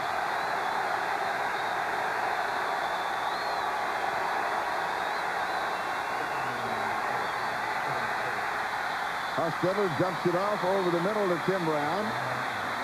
And Brown out close to the 40-yard line. He'll pick up the first down. Marcus Patton with the tackle. Tim Brown now over 100 yards in receiving already. He gets lost underneath on the crossing pattern. They go into a zone. Look at how deep the linebackers backpedal Tim Brown catches the ball, and look at the gap. There's about a 10-yard gap between himself and Patton. Makes a little 360 move and gets the additional yardage. He picks up 16. Round 5 receptions, 106 yards.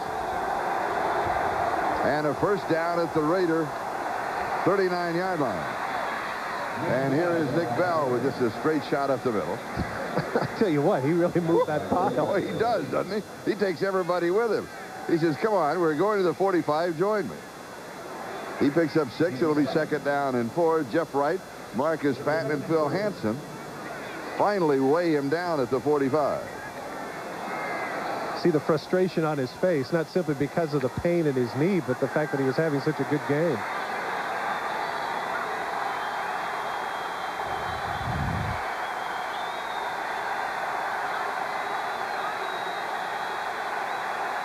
Hostetler with an audible at the line of scrimmage.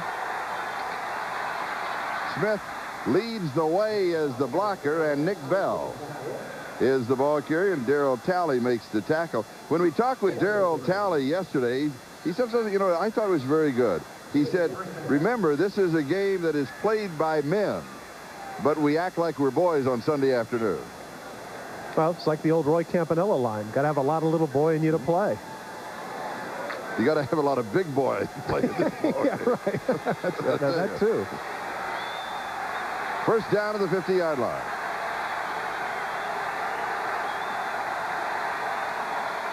Hostetler to throw on first down. Has the pressure. He goes deep, and it is incomplete. James Jett, the intended receiver. And it'll be second down. Nate Odums again in on the coverage. Good job by number 37, forcing him to throw that ball outside. He knew he had inside help from the safety. Forces Jett to the inside, and Hostetler saw there's no way to throw it. Interesting, when we talked with Jett yesterday, and Art Shell walked in the room and said, oops, up, and he was out of there. And your comment was, well, that was a rookie move, because if it had been a veteran, he'd have said, we'll get you to a minute, Art. Just wait in the hall. That's right. See Freddie Biletnikoff, the Hall of Fame former receiver for the Raiders, now the receiver coach, screaming at Jett. Evidently, he was in a place he shouldn't have been. And Steve Smith is the ball carrier. And Robinson is being driven off of the field. We do not have any additional report on his condition. Of course, there's x-ray equipment here. And as soon as we have that information, we'll pass it on to. Now we're being told it is a knee injury, and more likely that he will not return. Too bad, too. 8th-round pick from Northeast Louisiana. Had a tremendous preseason, installed as a rookie running back, which is a rarity for the Raiders. Last time that happened was a fellow by the name of Marcus Allen back in 1982, and he was on pace to break his rookie record for rushing in a season. Third down and 8, 3 wide receivers underneath the coverage. Guess who? Tim Brown. He is having an excellent afternoon.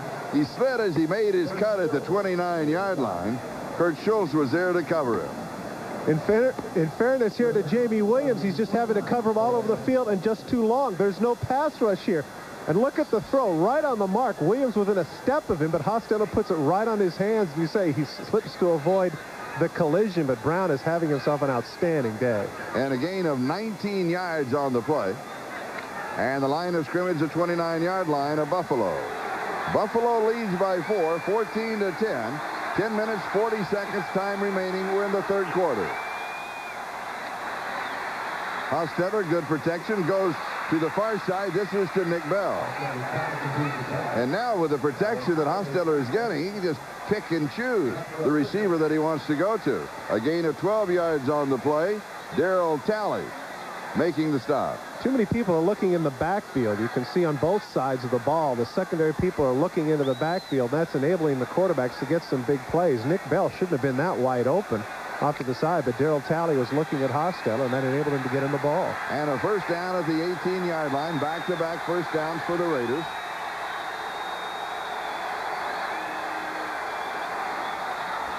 And here is Bell, slips a couple of tackles, and finally is stopped at around the 13-yard line by Cornelius Bennett and Marcus Patton.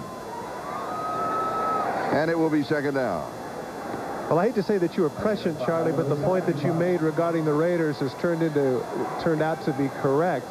Here's a situation where they decided at the end of the first half not to do anything about it, and they've come out here and done exactly what they wanted to do. 5.5 minutes and counting on this particular drive. Really doing a great job of taking the crowd out of the game. And it is 2nd down and 5 at the 13-yard line. And they started this drive back at their own 20. And here is Bell, shut off inside, tries to get outside, but Bruce Smith was waiting for him. Bruce Smith with the tackle. After the initial triple teams, we didn't hear much from Bruce Smith in the first half, but here, coming to the left of your screen, he's able to beat the one-on-one block of Gerald Perry, just shucks him to the side, gets off the play, and tackles. Excuse me. Brings down Bell, and now 3rd down. 3rd downs have not been good to the Buffalo Bills thus far.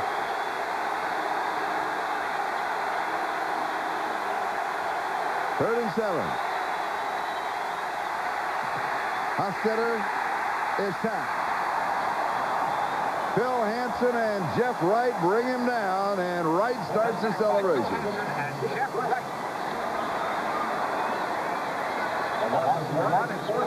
Well, clearly this drive didn't end the way the Raiders wanted to, but they've taken a lot of time off the clock. Hostetler steps up.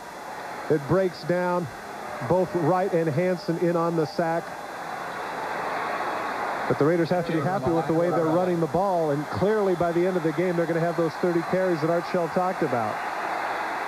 34-yard field goal attempt by Jaeger, and it goes back to the right. Started to the left as if he was going to hook it. Then it straightened up and came back to the right, and the Raiders pull within 1. We'll be back with a kickoff. So, where's the boss today? Picked up his new car. What'd he get? The BMW. Headwear of the NFL. By Smooth Bush Beer and Easy Drinking Bush Light. By Hewlett-Packard LaserJet and DeskJet printers. And by Pontiac and your local Pontiac dealer. We are driving excitement. With that touchdown drive of 6 minutes and 46 seconds, that was the time. The total time of possession now is almost 3-1. The Raiders have had the ball 27 minutes, and the Bills have had it only 9.5 minutes. And here is Russell Copeland on the return. And he is going to get only to the 17-yard line. You know, it is cold today. Wind chill factor 18. Well, on January the 1st, it's going to be warm around the country. And NBC's bowl coverage will start with the Fiesta Bowl on January the 1st in Tempe, Miami, and Arizona. It can get a little cold in Dallas on January 1st, but the Cotton Bowl will heat it up. Notre Dame and Texas A&M, and then on to the Orange Bowl. And that will decide the national champion, Nebraska or Florida State. All on NBC, the bowl lineup on January the 1st. Kelly throws over the middle, passes complete to Beebe. Beebe is out to the 40, and then he is down about the 43-yard line. Similar situation before. He just jogs. He cuts underneath. Torin Dorn says, somebody else take him, somebody else take him. Nobody else took him. And if he doesn't get past, if he's able to get past Lionel Washington, there's a lot more yards here. We've had a lot of blown coverages here on both sides of the ball. And a gain of 24 yards on the play, and a first down at the Buffalo 43. Here's Thurman Thomas. Thomas tonight, inside-out move. Now he stops. He cuts downfield. He is absolutely a joy to watch. Torin Dorn finally stops him. Able to pick his spots. That's when you have quick feet and big bodies in front of you. He picks his spots, cuts in, cuts out. Torin Dorn cuts up. Even here at the end, he buries himself. He doesn't give you much to hit. And with those quick feet, that's why the man has led in yards from scrimmage over the last 4 seasons. Time of possession, we noted 3-1 favor of the Raiders. But once at the Buffalo Bills, the first couple of times they had the ball, if you were with us in the first quarter, they were using the huddle. They were like walking through molasses. They went to their K-gun, their no huddle. Since then, they don't need a lot of time. Zap, zap, boom, they're in the end zone. Well, as I say, you know, they have the skins on the wall. 3 straight Super Bowls. They got to be doing something right. 2nd down and 6, 38-yard line following that gain of 4.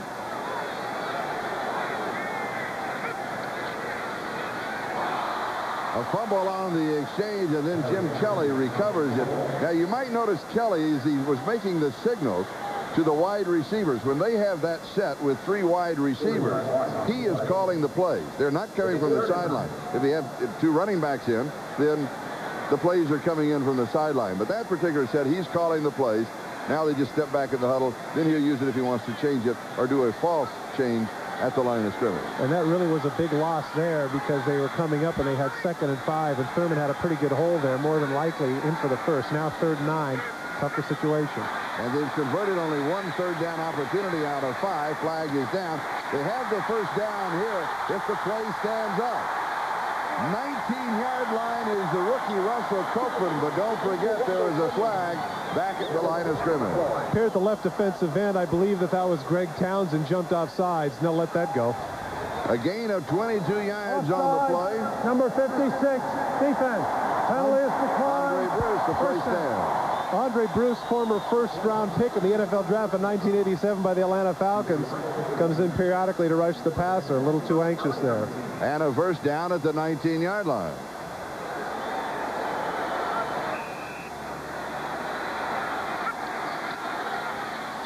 And here's Thurman Thomas.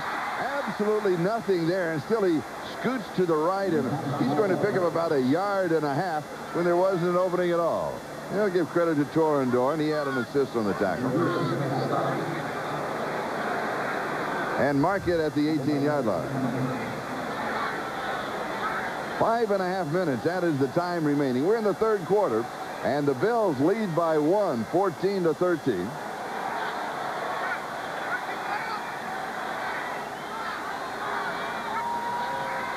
Kelly to throw. As pressure from the backside goes to the end zone, and it is incomplete. Russell Copeland trying to reach out and pull it in with one hand, and Chester McLaughlin was right on the shoulders of Jim Kelly. Inside, it's the old post corner move. Comes, looks like he's going to the post. Cuts back to the outside. That's where the safety help is. Throw, just as you say, a little bit long. Kelly tries to aim it in there, but just a little bit too far. Kelly now 12 of 19, 218 yards in the touchdown. The Bills have scored twice. The Raiders with a touchdown and a pair of field goals.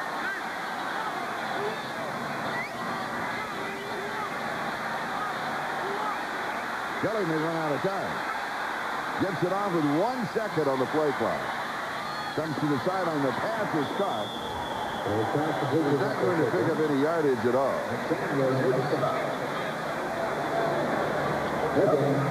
And so Steve Christie will come in with a field goal attempt. Christie has hit 13 of 18. And look at that long one, 59 yards. That was in this stadium against Miami. This will be from the 26, an attempt of 36 yards.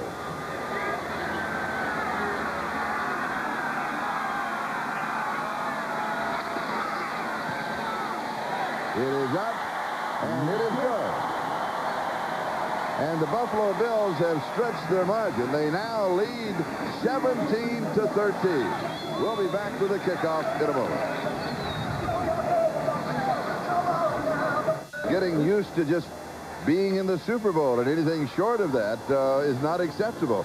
Well, I can tell you, at least today, the fans, they are involved with this ball club. They truly are the 12th man. They're a very smart group of fans as far as the cheering and trying to take the opposing team out of certain situations. And they're certainly involved today. I think people have to remember, too, it was Buffalo that 2 years ago set the record for attendance, averaging over 80,000 for all of their home days. Rocket Ismail on the return. He's to the 20, the 25, the 30, the 40. Little fake, he's to the 50, and then finally pulled down in Buffalo territory. Steve Christie, the man who kicked off, he is the man who got him. And we'll be back in just a moment.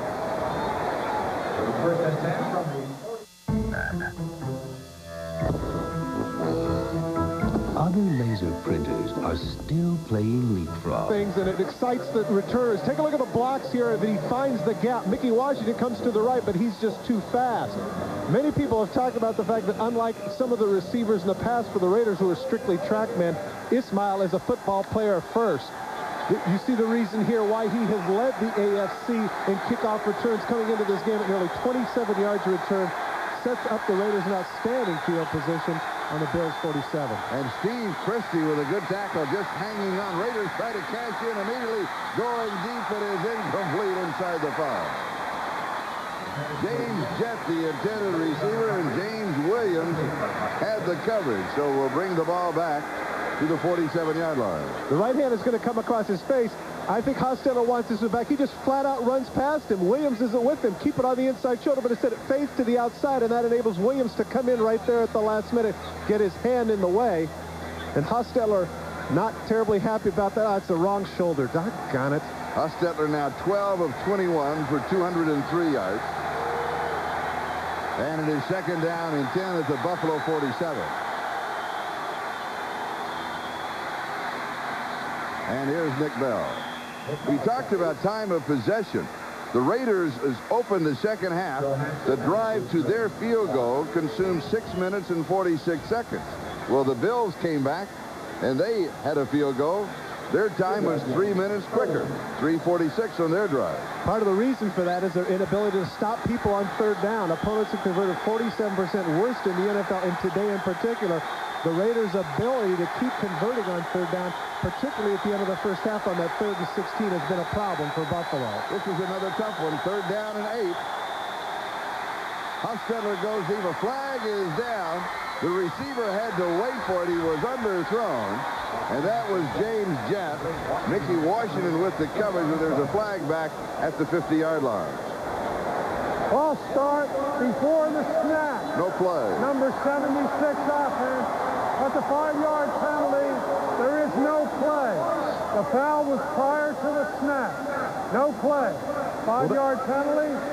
3rd down. Well, that's good and bad news for the Raiders. The bad news, of course, is it comes up 3rd and 13. The good news is that they get the play over. And as we mentioned, they did convert a 3rd and 16 earlier. And as a graphic we've just shown, Buffalo has certainly struggled there. You notice there, instead of going to their standard defense, Buffalo came with the blitz man for man. Very dangerous here because of the speed of the Raider receivers, but they're trying to shake it up, trying to do something. And also, as you notice in the graphic, not a lot of penalties in the ballgame. It has been well played. Buffalo leads it 17-13.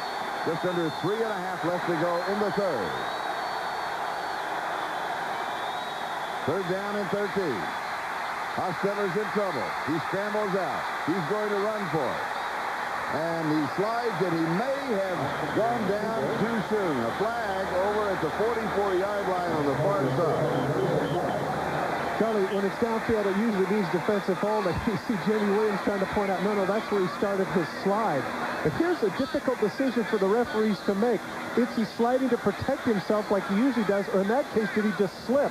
I think there he just slipped. No, on the defense.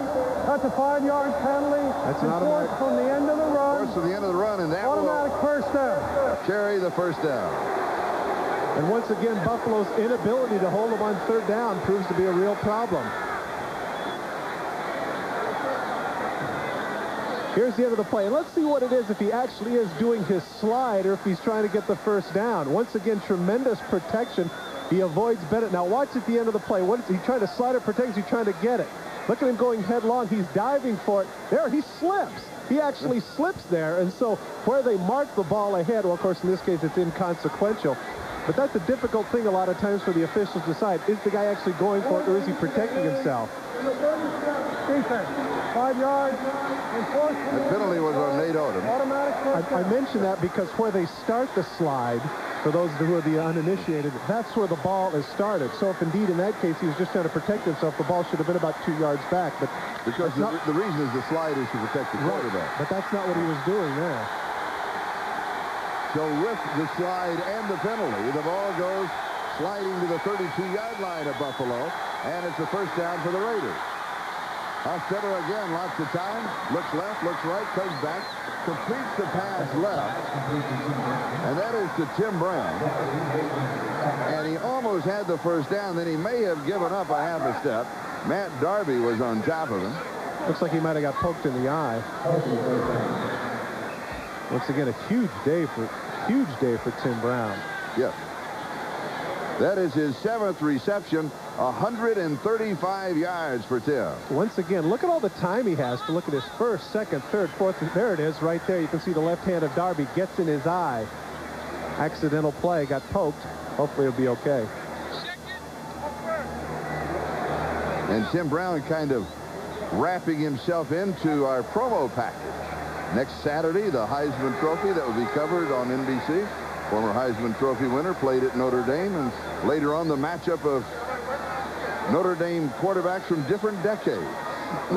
If anybody but Charlie Ward wins that, it'll be a bigger upset than our broadcast colleague Jim Lampley happened to broadcast, that being Buster Douglas over Mike Tyson.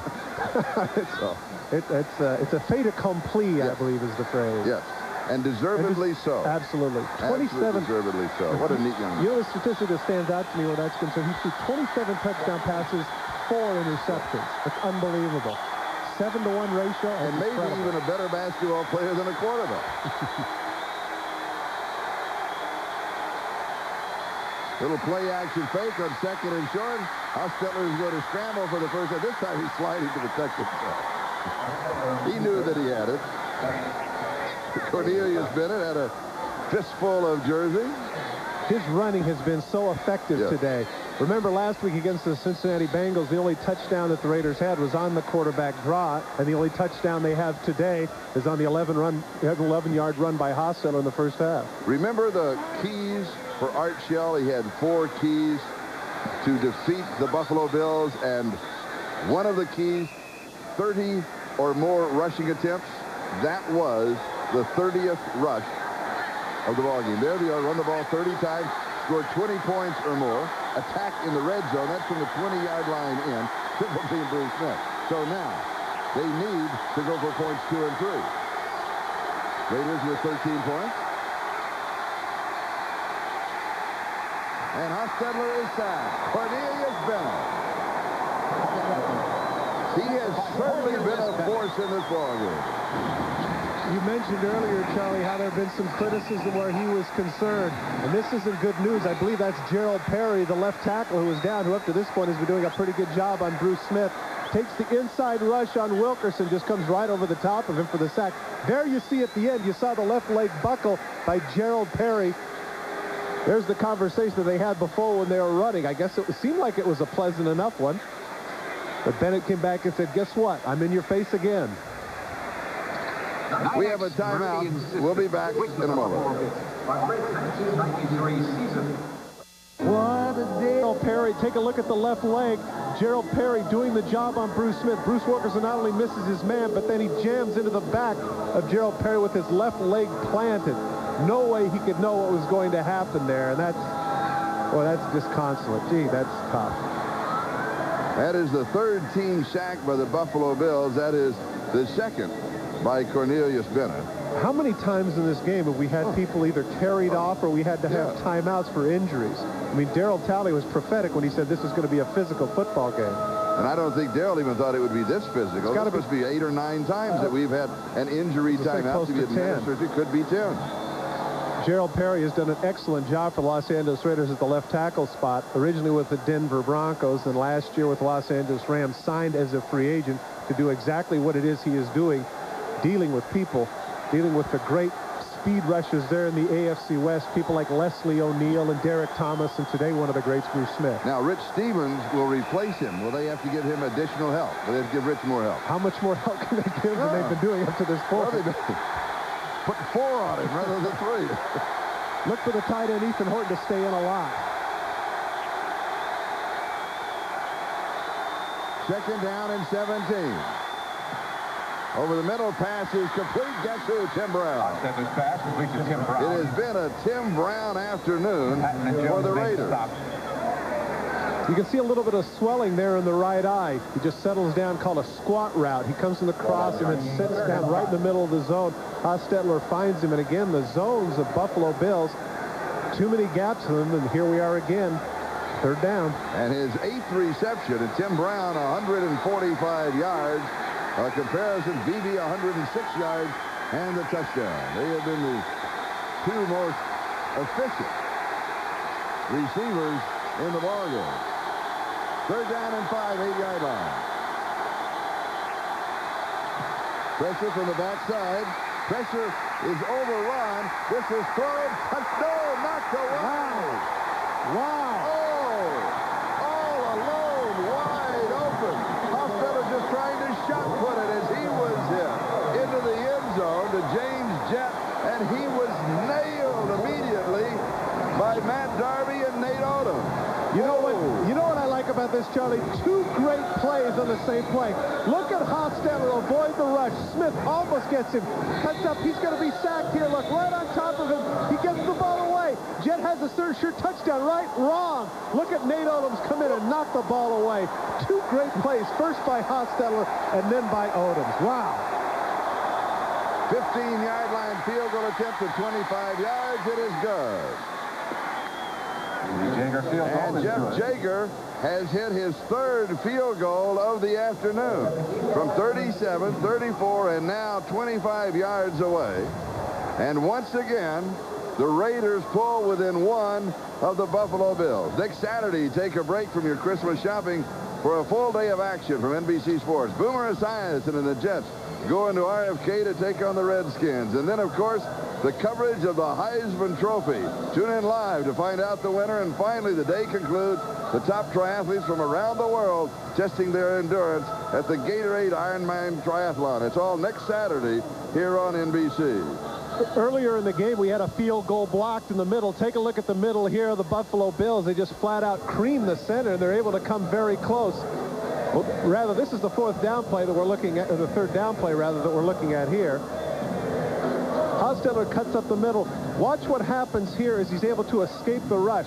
He comes up here. He's going to be sacked. He just throws it up in the air. Jett, sure touchdown, and Odoms comes off of his man to come over and make the play. That's an all-pro play by Nate Odoms, who I would guess is probably going to be on a lot of all-pro teams this year. Also an all-pro play by Hostetler because he saw him just out of the corner of his eye and just kind of just pushed it over there and almost pulled it off. Look at us at 10 hurries, 2 knockdowns, 3 sacks, 2 deflections. I tell you what, he's earned his stripes today. Yes. Oh, yeah. 22 seconds left to go in the third. And the Bills lead by one, 17-16, as Jaeger kicks off. And this will go through the end zone for the touchback, and will bring it out to the 20-yard line. From their 20.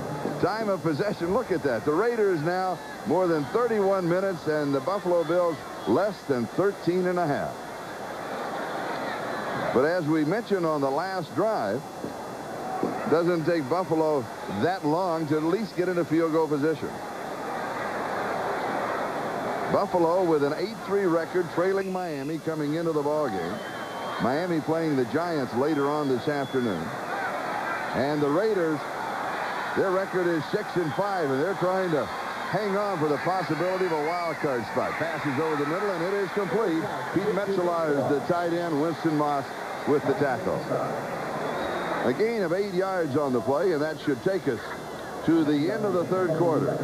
After 3 with 1 remaining, the Bills lead at 17-16. We'll be right back after these messages from your local station. Stadium, this is Charlie Jones and Todd Christensen. Buffalo with a 1-point advantage over the Raiders, and they have the football. 2nd down and 2 at the 28.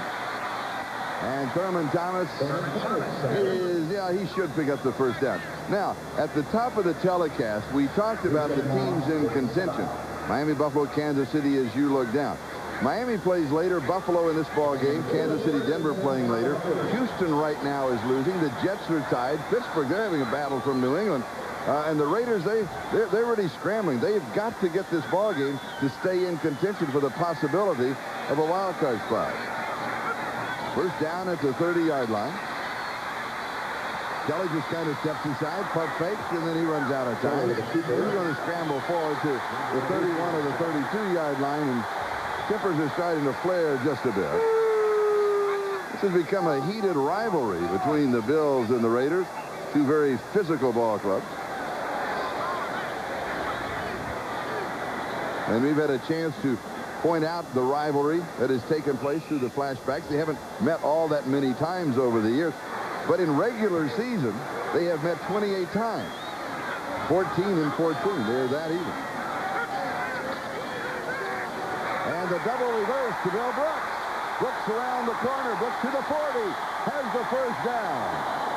Out to the 47-yard line. Eddie Anderson finally brought him down. A gain of 15 on the play, the first down. Good call here, shaking it up, and looks like a typical sweep to Thomas. Gets it back to Brooks. Take a look at the block there by Ken Hull on Anthony Smith. Just lays him out. Brooks cuts up the field for the big first down. Good call there by whether it was Schaffner, Bresnahan, or Kelly. Good job. And here is Thurman Thomas to the 50-yard line. He picks up 3, and it will be second down and 7 as Chester McLaughlin makes the stop. I mentioned that triumvirate because of the fact that there's such argument, and we documented that fairly well at the top of the show, over the fact that which one is actually calling the plays and which one should. So I wanted to give credit where credit was due, and I didn't know, so I guess. Well, Jim Kelly, if it's successful, he'll say I did it. This pass is complete to Bill Brooks, and he is dropped immediately as Joe Kelly, no relation to Jim, makes the tackle. Safe play over the middle. Gets the ball to Brooks, but he pays the price. Joe Kelly, who's been playing some excellent middle linebacker for the Raiders, their top tackler, puts him right in his tracks. Third down and 2 with the 3 wide receivers set and 1 running back. That means that Jim Kelly is calling the play. 3-step drop. Pass is complete. First down. John Beebe backs out of bounds. No, they said he didn't get out of it. So the clock continues to move. A 10-yard gain. But he has the first down. Torin Doran was there to wrap him up immediately. Take a look at the end of the play. This is what the crowd's excited about, whether or not he got hit out of bounds. He turned Doran around. Actually, a pretty good catch right there. He holds him up. Wasn't that much of a hit. Nah. Come on. Don't be begging for that. It's a collision game. Relax. 35-yard line, first down. Buffalo 17, Raiders 16.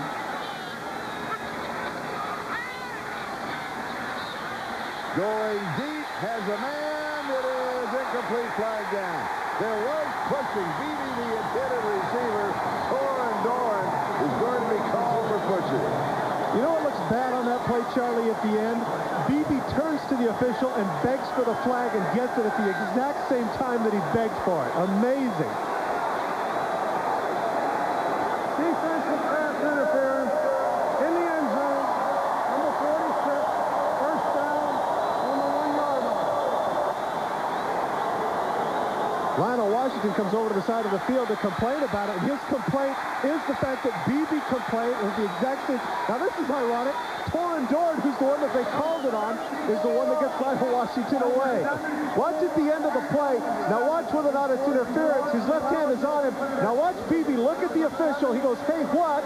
Hey, throw the flag. And right when he does that, that's when the flag is thrown. Take a look at the end of the play. There's the left. Okay, he pins the left arm, comes over with the right. That's a good call by the official, even though he should have called it. But I know what Washington's beef is. It's like, hey, don't let them call the play. You're the guy in charge. So with the penalty, the ball spotted at the 1-yard line, and it's first down and goal to go. Thurman Thomas races to the corner, steps in with a touchdown. Conserving his energy.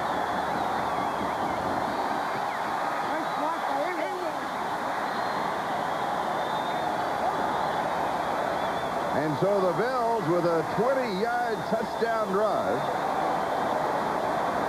capped by Thurman Thomas as he scores from a yard out, his second touchdown of the ballgame. Good block by reserve tight end Rob Awalt right there at the end. He gets down on Joe Kelly's leg, and that enables Thomas to go in untouched for his second touchdown of the day. And here is the extra point, and it is good.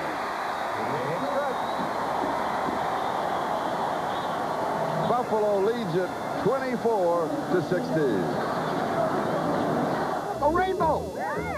Always the real thing. Always Coca-Cola. By Hertz. For business, for pleasure. Nobody does it exactly like Hertz. By Panasonic. Just slightly ahead of our time. And by Napa. We keep America running. As we come back, Steve Christie is ready to kick off for the Buffalo Bills with Willie Gault and Rocket Ismail, the return man. Are they going to kick it to Ismail or kick it? Ismail, number 86. from the 5-yard line to the 20. And he returns near the 25-yard line. And now we've got some extracurricular buffing and hooking up and a little pushing and shoving contest going on.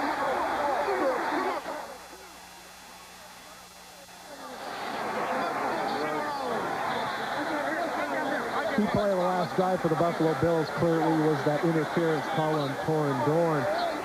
Coming right at you is going to be Don Beebe. Key player, obviously, for the Bills today. 65-yard touchdown, and now a big play. Kelly puts it right on the money, but watch his left arm is pinned by Dorn right there. He can't pick up the left arm. That means he can't catch it. The official makes the call. That was the key play of the last drive for the Buffalo Bills. And it took the Buffalo Bills only 3 minutes and 10 seconds to go the 80 yards. So time of possession, well, the Bills have had the ball 16 and a half minutes. The Raiders have had it more than 31 minutes. Bills lead 24-16. Raiders now from their own 25. Hostetler goes deep over the middle, and the pass is incomplete. It'll be 2nd down and 10.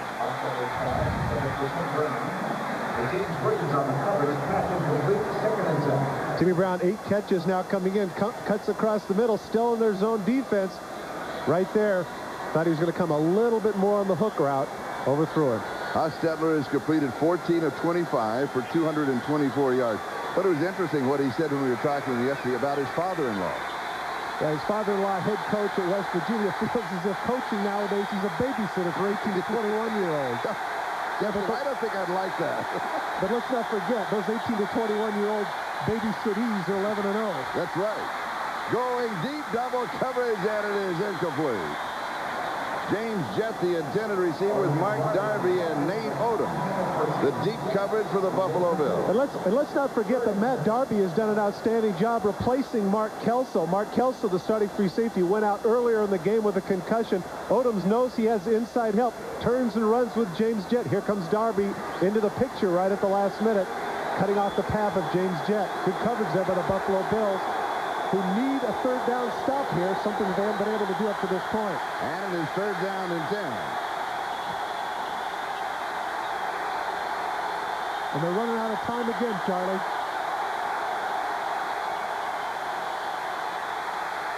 Hostetler is sacked. That is the 4th sack for the Buffalo Bills. Bruce Smith got it. And notice what they did with Bruce Smith this time, Charlie. They brought him to the other side.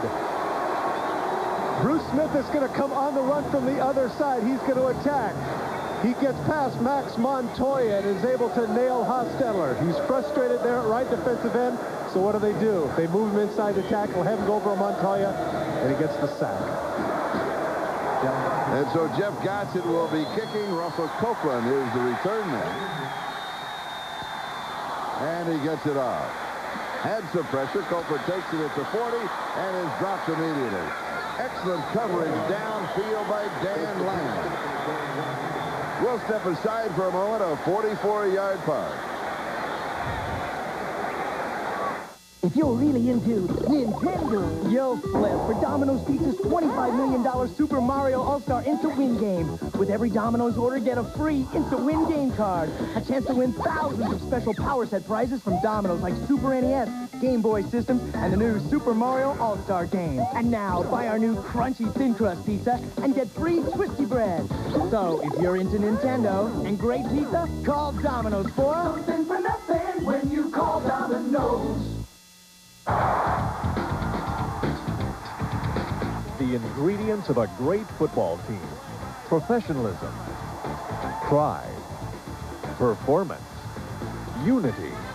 The elements of a great football team also make a great news team. Experienced journalists bringing you the news, working together for a common goal. Channel 2 News, the team to watch. Holiday season, more people will trust Napa to keep their vehicles running and to give them the savings they're looking for. Like this Napa toy truck with real truck sounds, just $16.99. Rayovac heavy-duty battery packs are a low $2.99.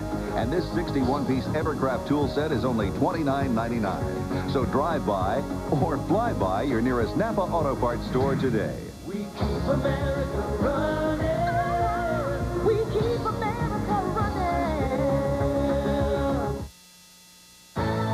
The NFL on NBC is brought to you by Domino's Pizza. Call Domino's Pizza now and you'll be enjoying our new crunchy thin crust pizza before the game is over.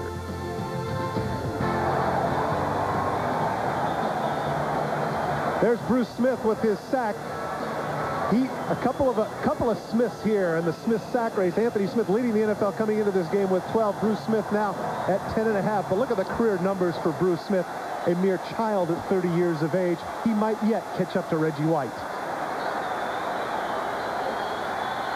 Buffalo's ball has their own 40-yard line. It is Thurman Thomas. Chester McLaughlin makes the tackle. Jim Kelly has completed 16 of 23, 240 yards through the air. He's thrown for a touchdown. Don Beebe with 4 receptions, 115 yards, and the touchdown. Kind of a semi-huddle. Second down and 10.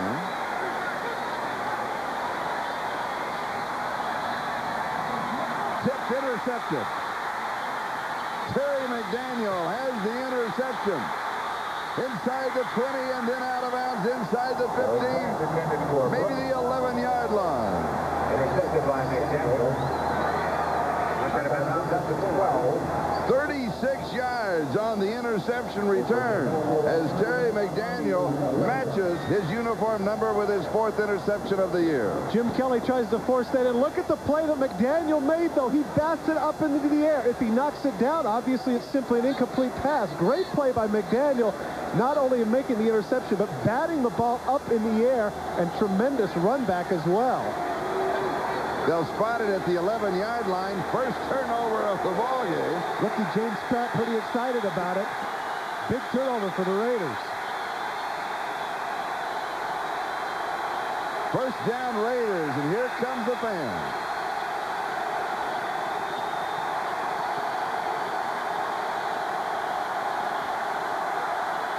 Hostetler to throw. Pressure from the backside. Scrambles away. Flag is down. He is down. Cornelius Bennett pulls him down, and now more pushing and shoving at the 8-yard line. Looked to me like Rich Stevens had a hold of Bruce Smith coming around.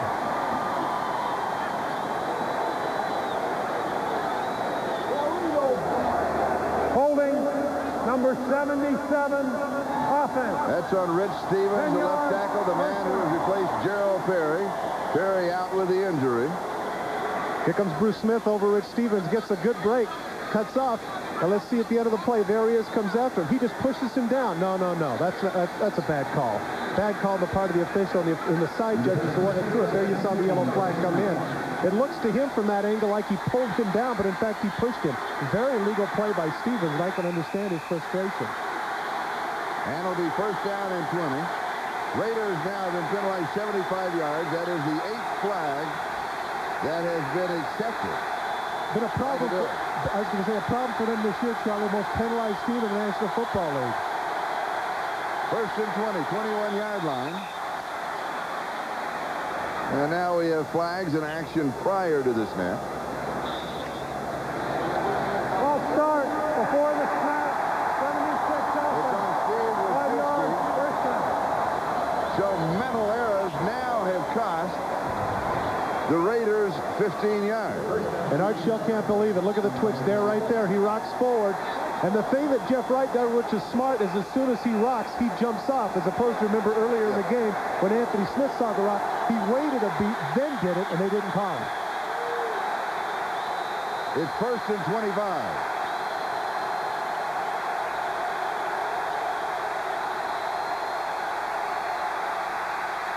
Hostetler is sacked.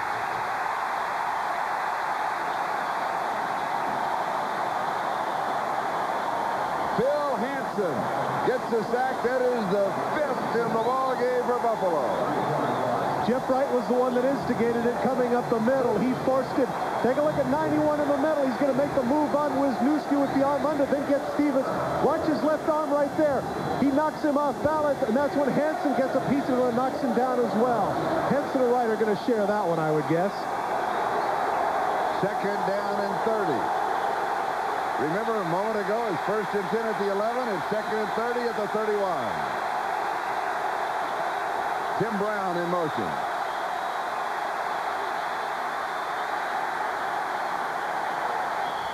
Nick Bell, and there's just a couple of yards for Nick Bell as Keith Goganius and Matt Darby make the tackle. I would look for the Raiders here to hit Tim Brown on a hook route. And it didn't look like they got it off. Once again, he's been complaining about the 45-second clock. There's 1 second. There's 0. No, he didn't get it off, but he got away with one. Look for them here to look for Tim Brown on the hook route because, as you mentioned here, 3rd and 28 or 29, they want to get in better field goal position because this is a 46-yard kick. Nobody can say after today, as you saw those numbers on Hostetler, that he's not a tough guy. 3rd down and 28. Hostetler scrambles, throws incomplete. Ethan Horton, the intended receiver. Hostetler was hit. He is down. Bruce Smith is slow to get up. Now Hostetler is being helped up. The term beleaguered, the word beleaguered comes to mind with regards to Hostetler. Smith comes from the other side. Bruce Smith is over the right tackle now. They shifted him over Wilkerson. Take a look. Here he's going to come from the right side. Once again, beating the double team. Gets past Wilkerson. Gets past Bell. Now cuts to the inside. Relentless pursuit of Hostetler. Take a look at this collision at the end. Ouch. Bang. 47-yard field goal attempt by Jaeger. Got it. And it is good. So Jeff Jaeger has now hit 4 of 5 in the ball game. And it's a 24-19 score back with the kickoff. Yeah, everybody thinks they know Troy Aikman, huh? Yeah, well, I'll tell you about Troy Aikman. He's a cool customer. I mean, I remember this one time. He was surrounded by crazed linemen. I was the ref, and I was yelling at him, Troy, run, man, run! Ha, ha, ha! No, he stayed in that pocket, threw a perfect strike, and then, oh, man, Aikman took it! Like a man. 4th field goal of the afternoon. This is the first turnover points today, and now he will be kicking off for the Raiders with Beebe and Copeland, the deep backs, on the return. And here is Don Beebe from the 10, 15, 20. Brought down around the 23, maybe the 24-yard line. We mentioned earlier Darryl Talley talking about how physical this game is going to be. Take a look at this in regular speed at the end of this collision between Bruce Smith and Jeff Hostetler. Oh, man. Well, guys, grabs his knee on the play and goes to the sidelines. We don't yet have a report as to how serious that is, but he went off under his own power. He's kind of stretching it on the sideline. 6 tackles, 1 sack, 3 quarterback pressures. First down, Buffalo at their own 24-yard line. Kelly rolls down, drops the pass off to his tight end, Pete Metzelaar. He's going to be close to the first down. May have only 9 yards on the play, so it'll be 2nd down and short as Eddie Anderson made the tackle. They'll mark it for a gain of 9, so it is 2nd down and 1. Metzelaar has really been a key to this offense today. He has some good numbers, making a major contribution.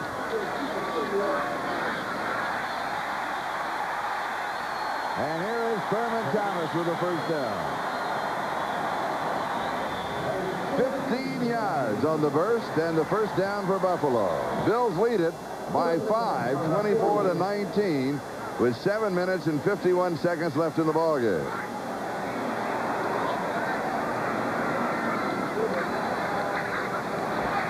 And here is Thomas again. Metzelaar, by the way, the catch he had a moment ago, his 3rd of the ball game. He has 68 yards receiving.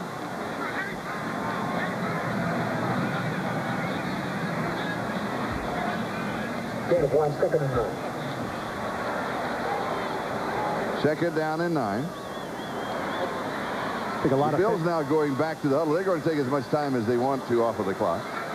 I was going to say the fans are kind of holding their breath with regards to Bruce Smith, wondering what the deal is. But Thurman Thomas has rushed for 64 yards, 15 carries. Little play action fake. Downfield, incomplete. Also, Copeland, the intended receiver, but Lionel Washington came back on top of him with the coverage. And it'll be 3rd down and 9. We'll take another look. Nice job. Hook route by Copeland here at the top of your screen. Washington comes back right with him. Take a look right there. Oh, he should have caught that ball. Washington does get in with the arm, but I'm sure Copeland feels like he should have had it.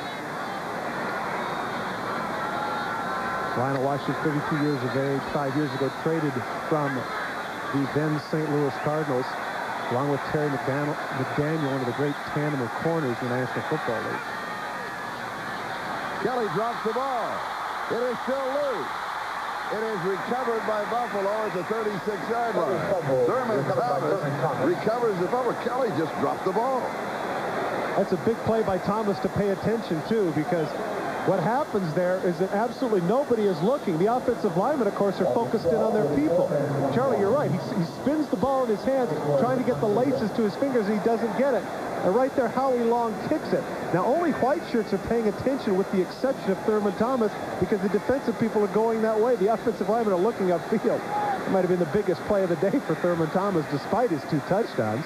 And Chris Moore will be kicking on 4th down and 21.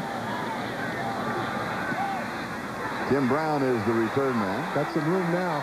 He's to the 30, the 35, to the 40, and across to about the 42-yard line on the return.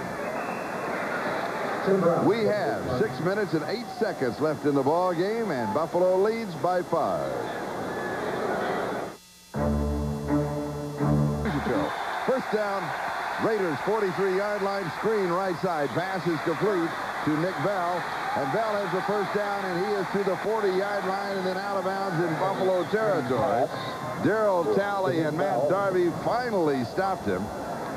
And that is 250 pounds rambling down the sideline for 18 yards. Good call. They haven't done it up to this point. Screen pass trying to keep Smith out. Looks like he's running okay. Good block downfield. Good job opening things up, the Raiders. Good first play. Good calling. And the ball at the Buffalo 39-yard line. 5:48 and counting. Time remaining. Raiders trail by 5, 24-19. The Raiders' record is 6-5. The Bills' record is 8-3. 4 games remaining after this. Pass underneath the coverage is complete to James Jett. Marcus Patton makes the tackle. It's almost as if you get the feeling that the Bills are saying, okay, we'll let you score, but it's only going to be a field goal. Jett once again on the crossing pattern. The zone's a little bit deep, and Jett able to get 9 yards out of the play. It's going to be, well, they're going to bring the chains out for the measurement. And while they do, let's just mention the fact that Buffalo has only 1 home game remaining. 4 games left, but only 1 at home. The Raiders have 4 games left, but 3 of the 4 are at home. Buffalo is at Philadelphia, at Miami, the Jets here, and then at Indianapolis. The Raiders, Seattle at home, Tampa Bay at home. The 1 road game remaining after this is at Green Bay. Now, that's the day after Christmas. That could be a tough game. That could be a tough game. Yep. And then they wrap it up on January the 2nd with Denver at home. So that's how pivotal this game is for them. If they win this game, they go home for 3 or 4, and you have to like their chances. If they don't, 6-6, and they absolutely have to win all 4. Deep caught, no, yes. Oh, Tim Brown. Unbelievable. What a ball game. What a catch. The picture says it all for the day that Tim Brown has had as Hostetler drilled it between 3 Buffalo Bills. What concentration.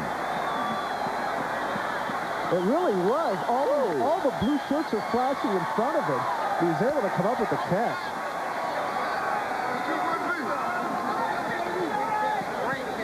Nine receptions for Tim Brown, 174 yards, and that touchdown, which puts the Raiders in front by 1 with the extra point to come. I know for a fact, Charlie, the 174 yards is a career high because you and I broadcast the game before. Extra point is blocked. The margin remains 1. Nate Odom, who said, I love to play against opponents that have speed because I have speed. Well, he certainly does. He slides in here. Watch him come off right here, completely untouched. He lays out and gets the left hand on it. Great effort there by Nate Odoms. But the big play, here it is. You're going to see Tim Brown come in on the short corner route. There are going to be about 3 blue shirts down here, and you're going to say to yourself, how is he able to get the ball in?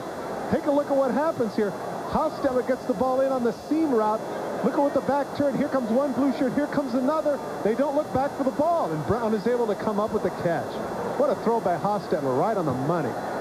There's Goganis with the arm up. Look at that right at the last minute. It is a game of inches. Williams just misses batting it down. The zones of the Buffalo Bills today have just been inadequate. Too many gaps in the seams, and Hostetler's been able to take advantage of them, particularly with Tim Brown, who is having an absolute career day. 4 minutes and 58 seconds left. That is the time remaining. And the Raiders lead by 1, 25-24, as Nate Odom blocked the extra point attempt. And Jeff Jager will be kicking off either to Don Beebe or to Russell Copeland. High and very short. Taken at the 12 by Beebe to the 20, and then kind of leans forward to the 24-yard line. Be sure to stay with us here on NBC tonight. See dramatic rescues from an all-new eyewitness video hosted by John Forsythe, followed by the most talked about new series of the season, Sequest, and then Michael J. Fox and James Woods star in the action thriller The Hard Way. That is all tonight on NBC. You mentioned something of interest. A week from Thursday night on Wings. On Wings on NBC, yes. Good friend of ours, Al Locasal. Of the Raiders? Of the Raiders. His son, Nicholas, is going to have his network premiere debut there on Wings. Yeah. Pretty impressive. Yes, it is. Good for him. Good luck to you, Nicholas. Kelly drops it over the middle to Metzeler. He's going to pick up about 9 yards on the play. Mike Jones makes the tackle. Now, you remember the last time that Buffalo had the ball, they were using a little bit of a huddle, and they were running some time off of the clock. Now they're back into their standard no-huddle offense. They have much better rhythm in this offense than they do in any other offense. Here's Thurman out to the 40-yard line. He picks up 6 on the first down. Anthony Smith and Greg Townsend on the tackle. Well, certainly like the flashbacks that we've given you, this is another tremendous game between the Raiders and the Bills. Exciting stuff. Reminds me a little bit of 2 years ago when they went to that overtime game, but because of the goofy way the score is here, 25-24, we won't see that.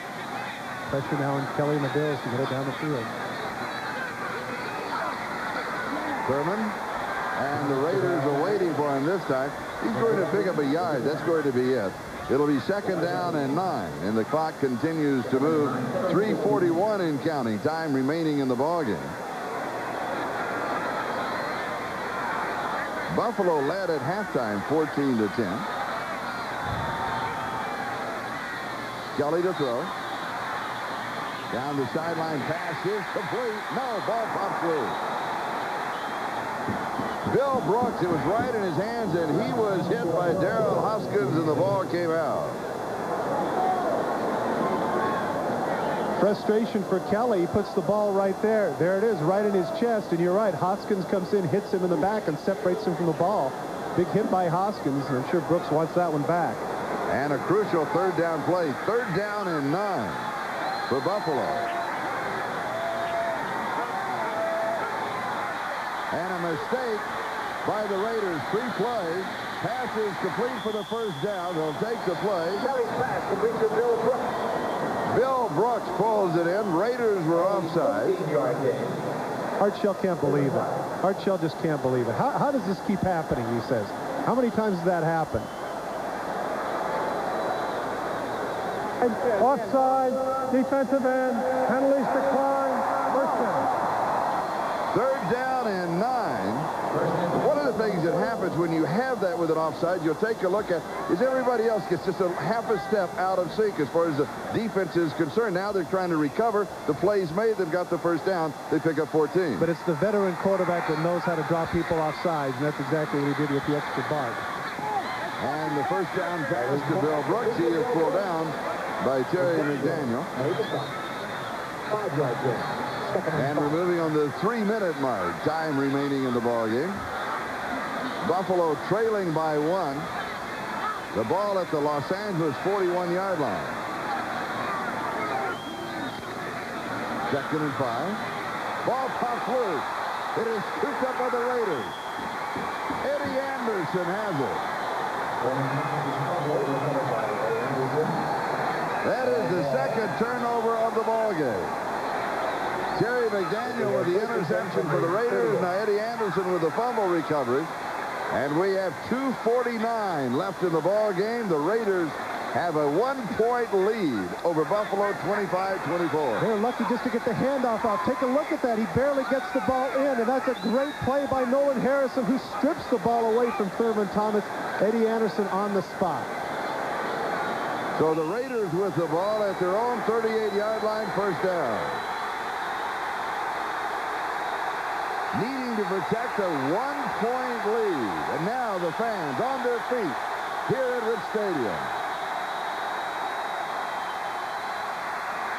And the Raiders will try to take a little time off the clock. Nick Bell, the ball carrier, and Buffalo stops the clock with 2:44 remaining. Now they're going to use their timeouts prior to the 2-minute mark to try and allow them as much time as possible on the other side for their offense. They figure that offensively they can control the clock, not defensively. Well, particularly now that they're in their no-huddle mode, that shouldn't be an issue.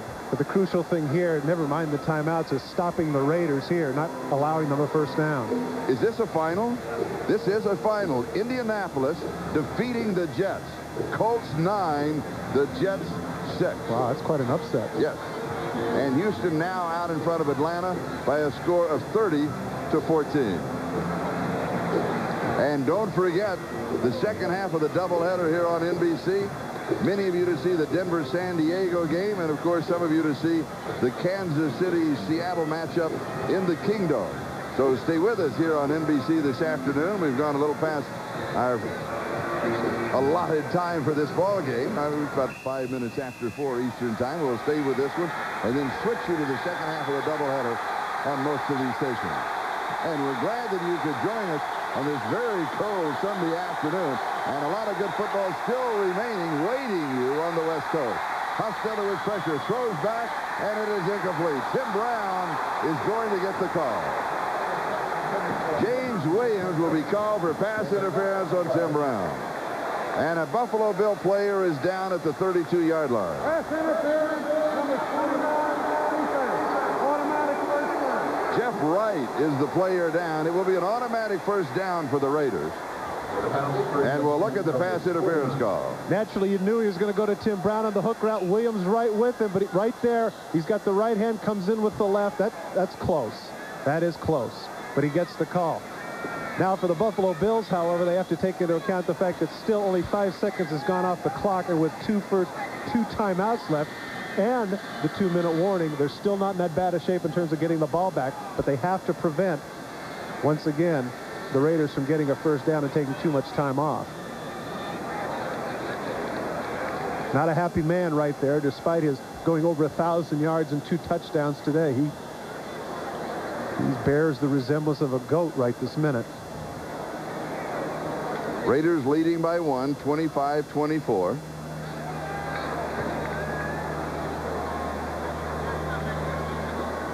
.72 yards rushing, the fumble that you were talking about, and that, of course, could make you the goat of the ball game. And Jeff Wright is being helped off. I'm not sure that I can remember a game that we have had as many injuries as we have seen today. I'd say it's got to be a dozen. Yes. Combination of the cold day and the hard AstroTurf and 2 very physical football teams. 2 minutes and 39 seconds. That is the time remaining. Next week, the Raiders will host Seattle, and next week Buffalo is at Philadelphia.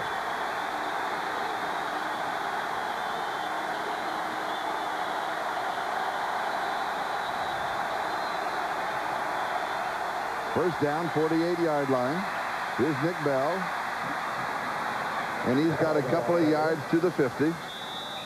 And now Buffalo will take their second timeout, and that stops the clock with 2:33 left. Now for an update, let's join Jim in New York. And here's what just happened at Giant Stadium, Charlie. Dean Biasucci's 3rd field goal of the day. From 38 yards out with 1 second on the clock gives Indianapolis its 5th consecutive victory over the Jets in the Meadowlands, halts the New York win streak, and salvages a win for the Colts. Now let's go back to Charlie and Todd. And so the Jets' record now goes to 7-5. They are one of the teams in contention for a wild card. And I've got another final that is in. Pittsburgh barely beats New England 17-14. You know, it just goes to show how unpredictable the NFL is. Yeah. Monday night, Indianapolis at home against San Diego gets absolutely hammered. Yeah. 31-0. The Jets, as was mentioned, big win streak there at home, everything going their way. Go figure. And San Diego now returns home in the second half of the doubleheader, hosting Denver. And San Diego has not been able to score hardly any touchdowns at home. They've been more effective on the road. Go figure. Second down and 8. And Elway is having an awesome year for Denver. Certainly is. 50-yard line, 2:33 left in the ballgame. Raiders lead by 1. And here is Bell. And Buffalo will take their last timeout. Clock stop, 2:26. Time remaining. Now they have the clock going. I didn't understand that. It was signaled. It looked to me like Cornelius Bennett had bounced up and called timeout. Now they're going to go down to the 2-minute warning. Evidently, they want to save it for after the 2-minute warning and let the 2-minute warning stop it here on third. Maybe it was a King's X. I had my fingers crossed behind my back. But he did signal for it. Not accepted. We're down to the 2-minute warning. Raiders 25, Buffalo 24. 2 minutes left. Back in a moment.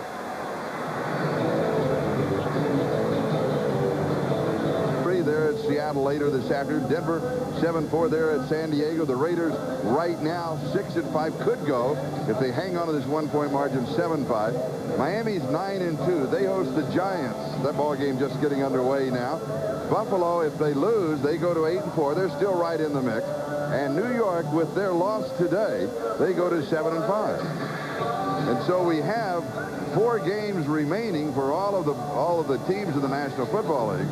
And you know what? It's going to go right down to January the 2nd before you can sort it all out again this year. Yeah, and that's how it's been playing. Yeah. I mean, that's the way it is on any given Sunday, right? St. Gibbons Day.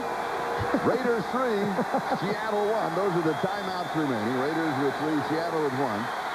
You know, you always play the game of managing with the clock. I kind of think it would have been better if they'd have taken their timeout, forced them on one more play. Now, at the 2-minute warning, if they'd held them, this would be 4th down. Plus the fact that it gives the Raiders a chance at the 2-minute warning to go over all of their offensive plays and all over their sets. See, that's what they're afforded to do now here, and so that's, you know, Buffalo might regret not taking the timeout earlier. 3rd down and 5, 47-yard line.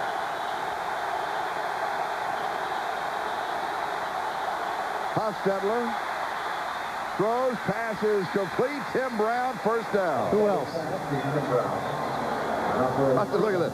I had him all the way. Who else? Yeah. There's the unhappiest man in the field right there, Thurman Thomas. Facing the sideline.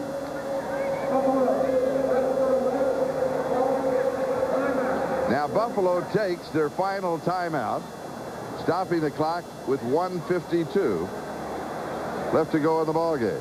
And again, the score, Raiders 25 and Buffalo 24.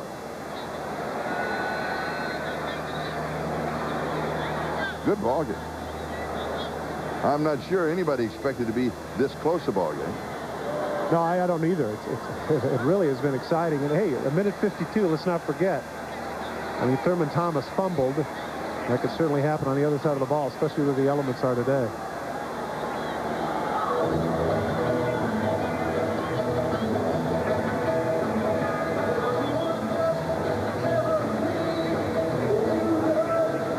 The beleaguered, bickering Buffalo Bills, should they lose by 1, the bickering will continue. The Giants, by the way, with an early 7-point lead over Miami. And a final, Cleveland defeats New Orleans, 17-13. Sets up a good game in Houston next week between the Browns and the Oilers. And don't forget the second half of the doubleheader coming up next year on NBC. You'll see Denver, San Diego, or Kansas City, Seattle. And we're only a minute 52 in gameplay away from joining one or the other of those 2 contests. 1st down, 40-yard line. And here is Nick Bell. We want to thank our statisticians, Gary Haller and Larry Pollock, our spotters, Steve Solomon and Mike McGluck, and Colleen Brennan, our stage manager. Excellent job. Last time that we were all together was on January the 3rd. And that great ball game here. And the greatest comeback in NFL history between the Buffalo Bills and the Houston Oilers. And now, of course, the Raiders will let the clock just do all of the work. In Los Angeles, trying to take their record to 7-5. And will down the ball. And that will make it 3rd down.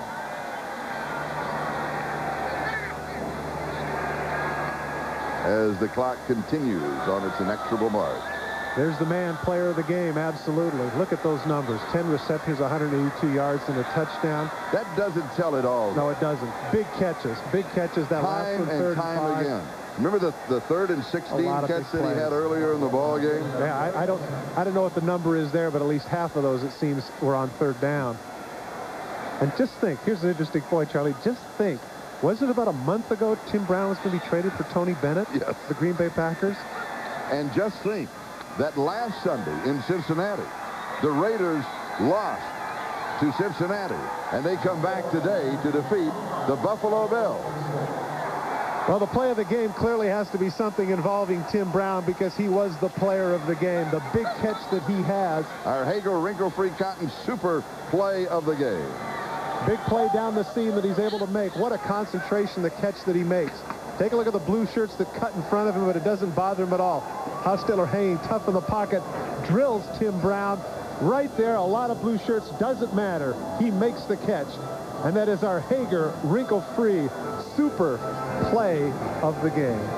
And we'll be back. After all these years, Watson, the trail is decidedly cold. What hooves him?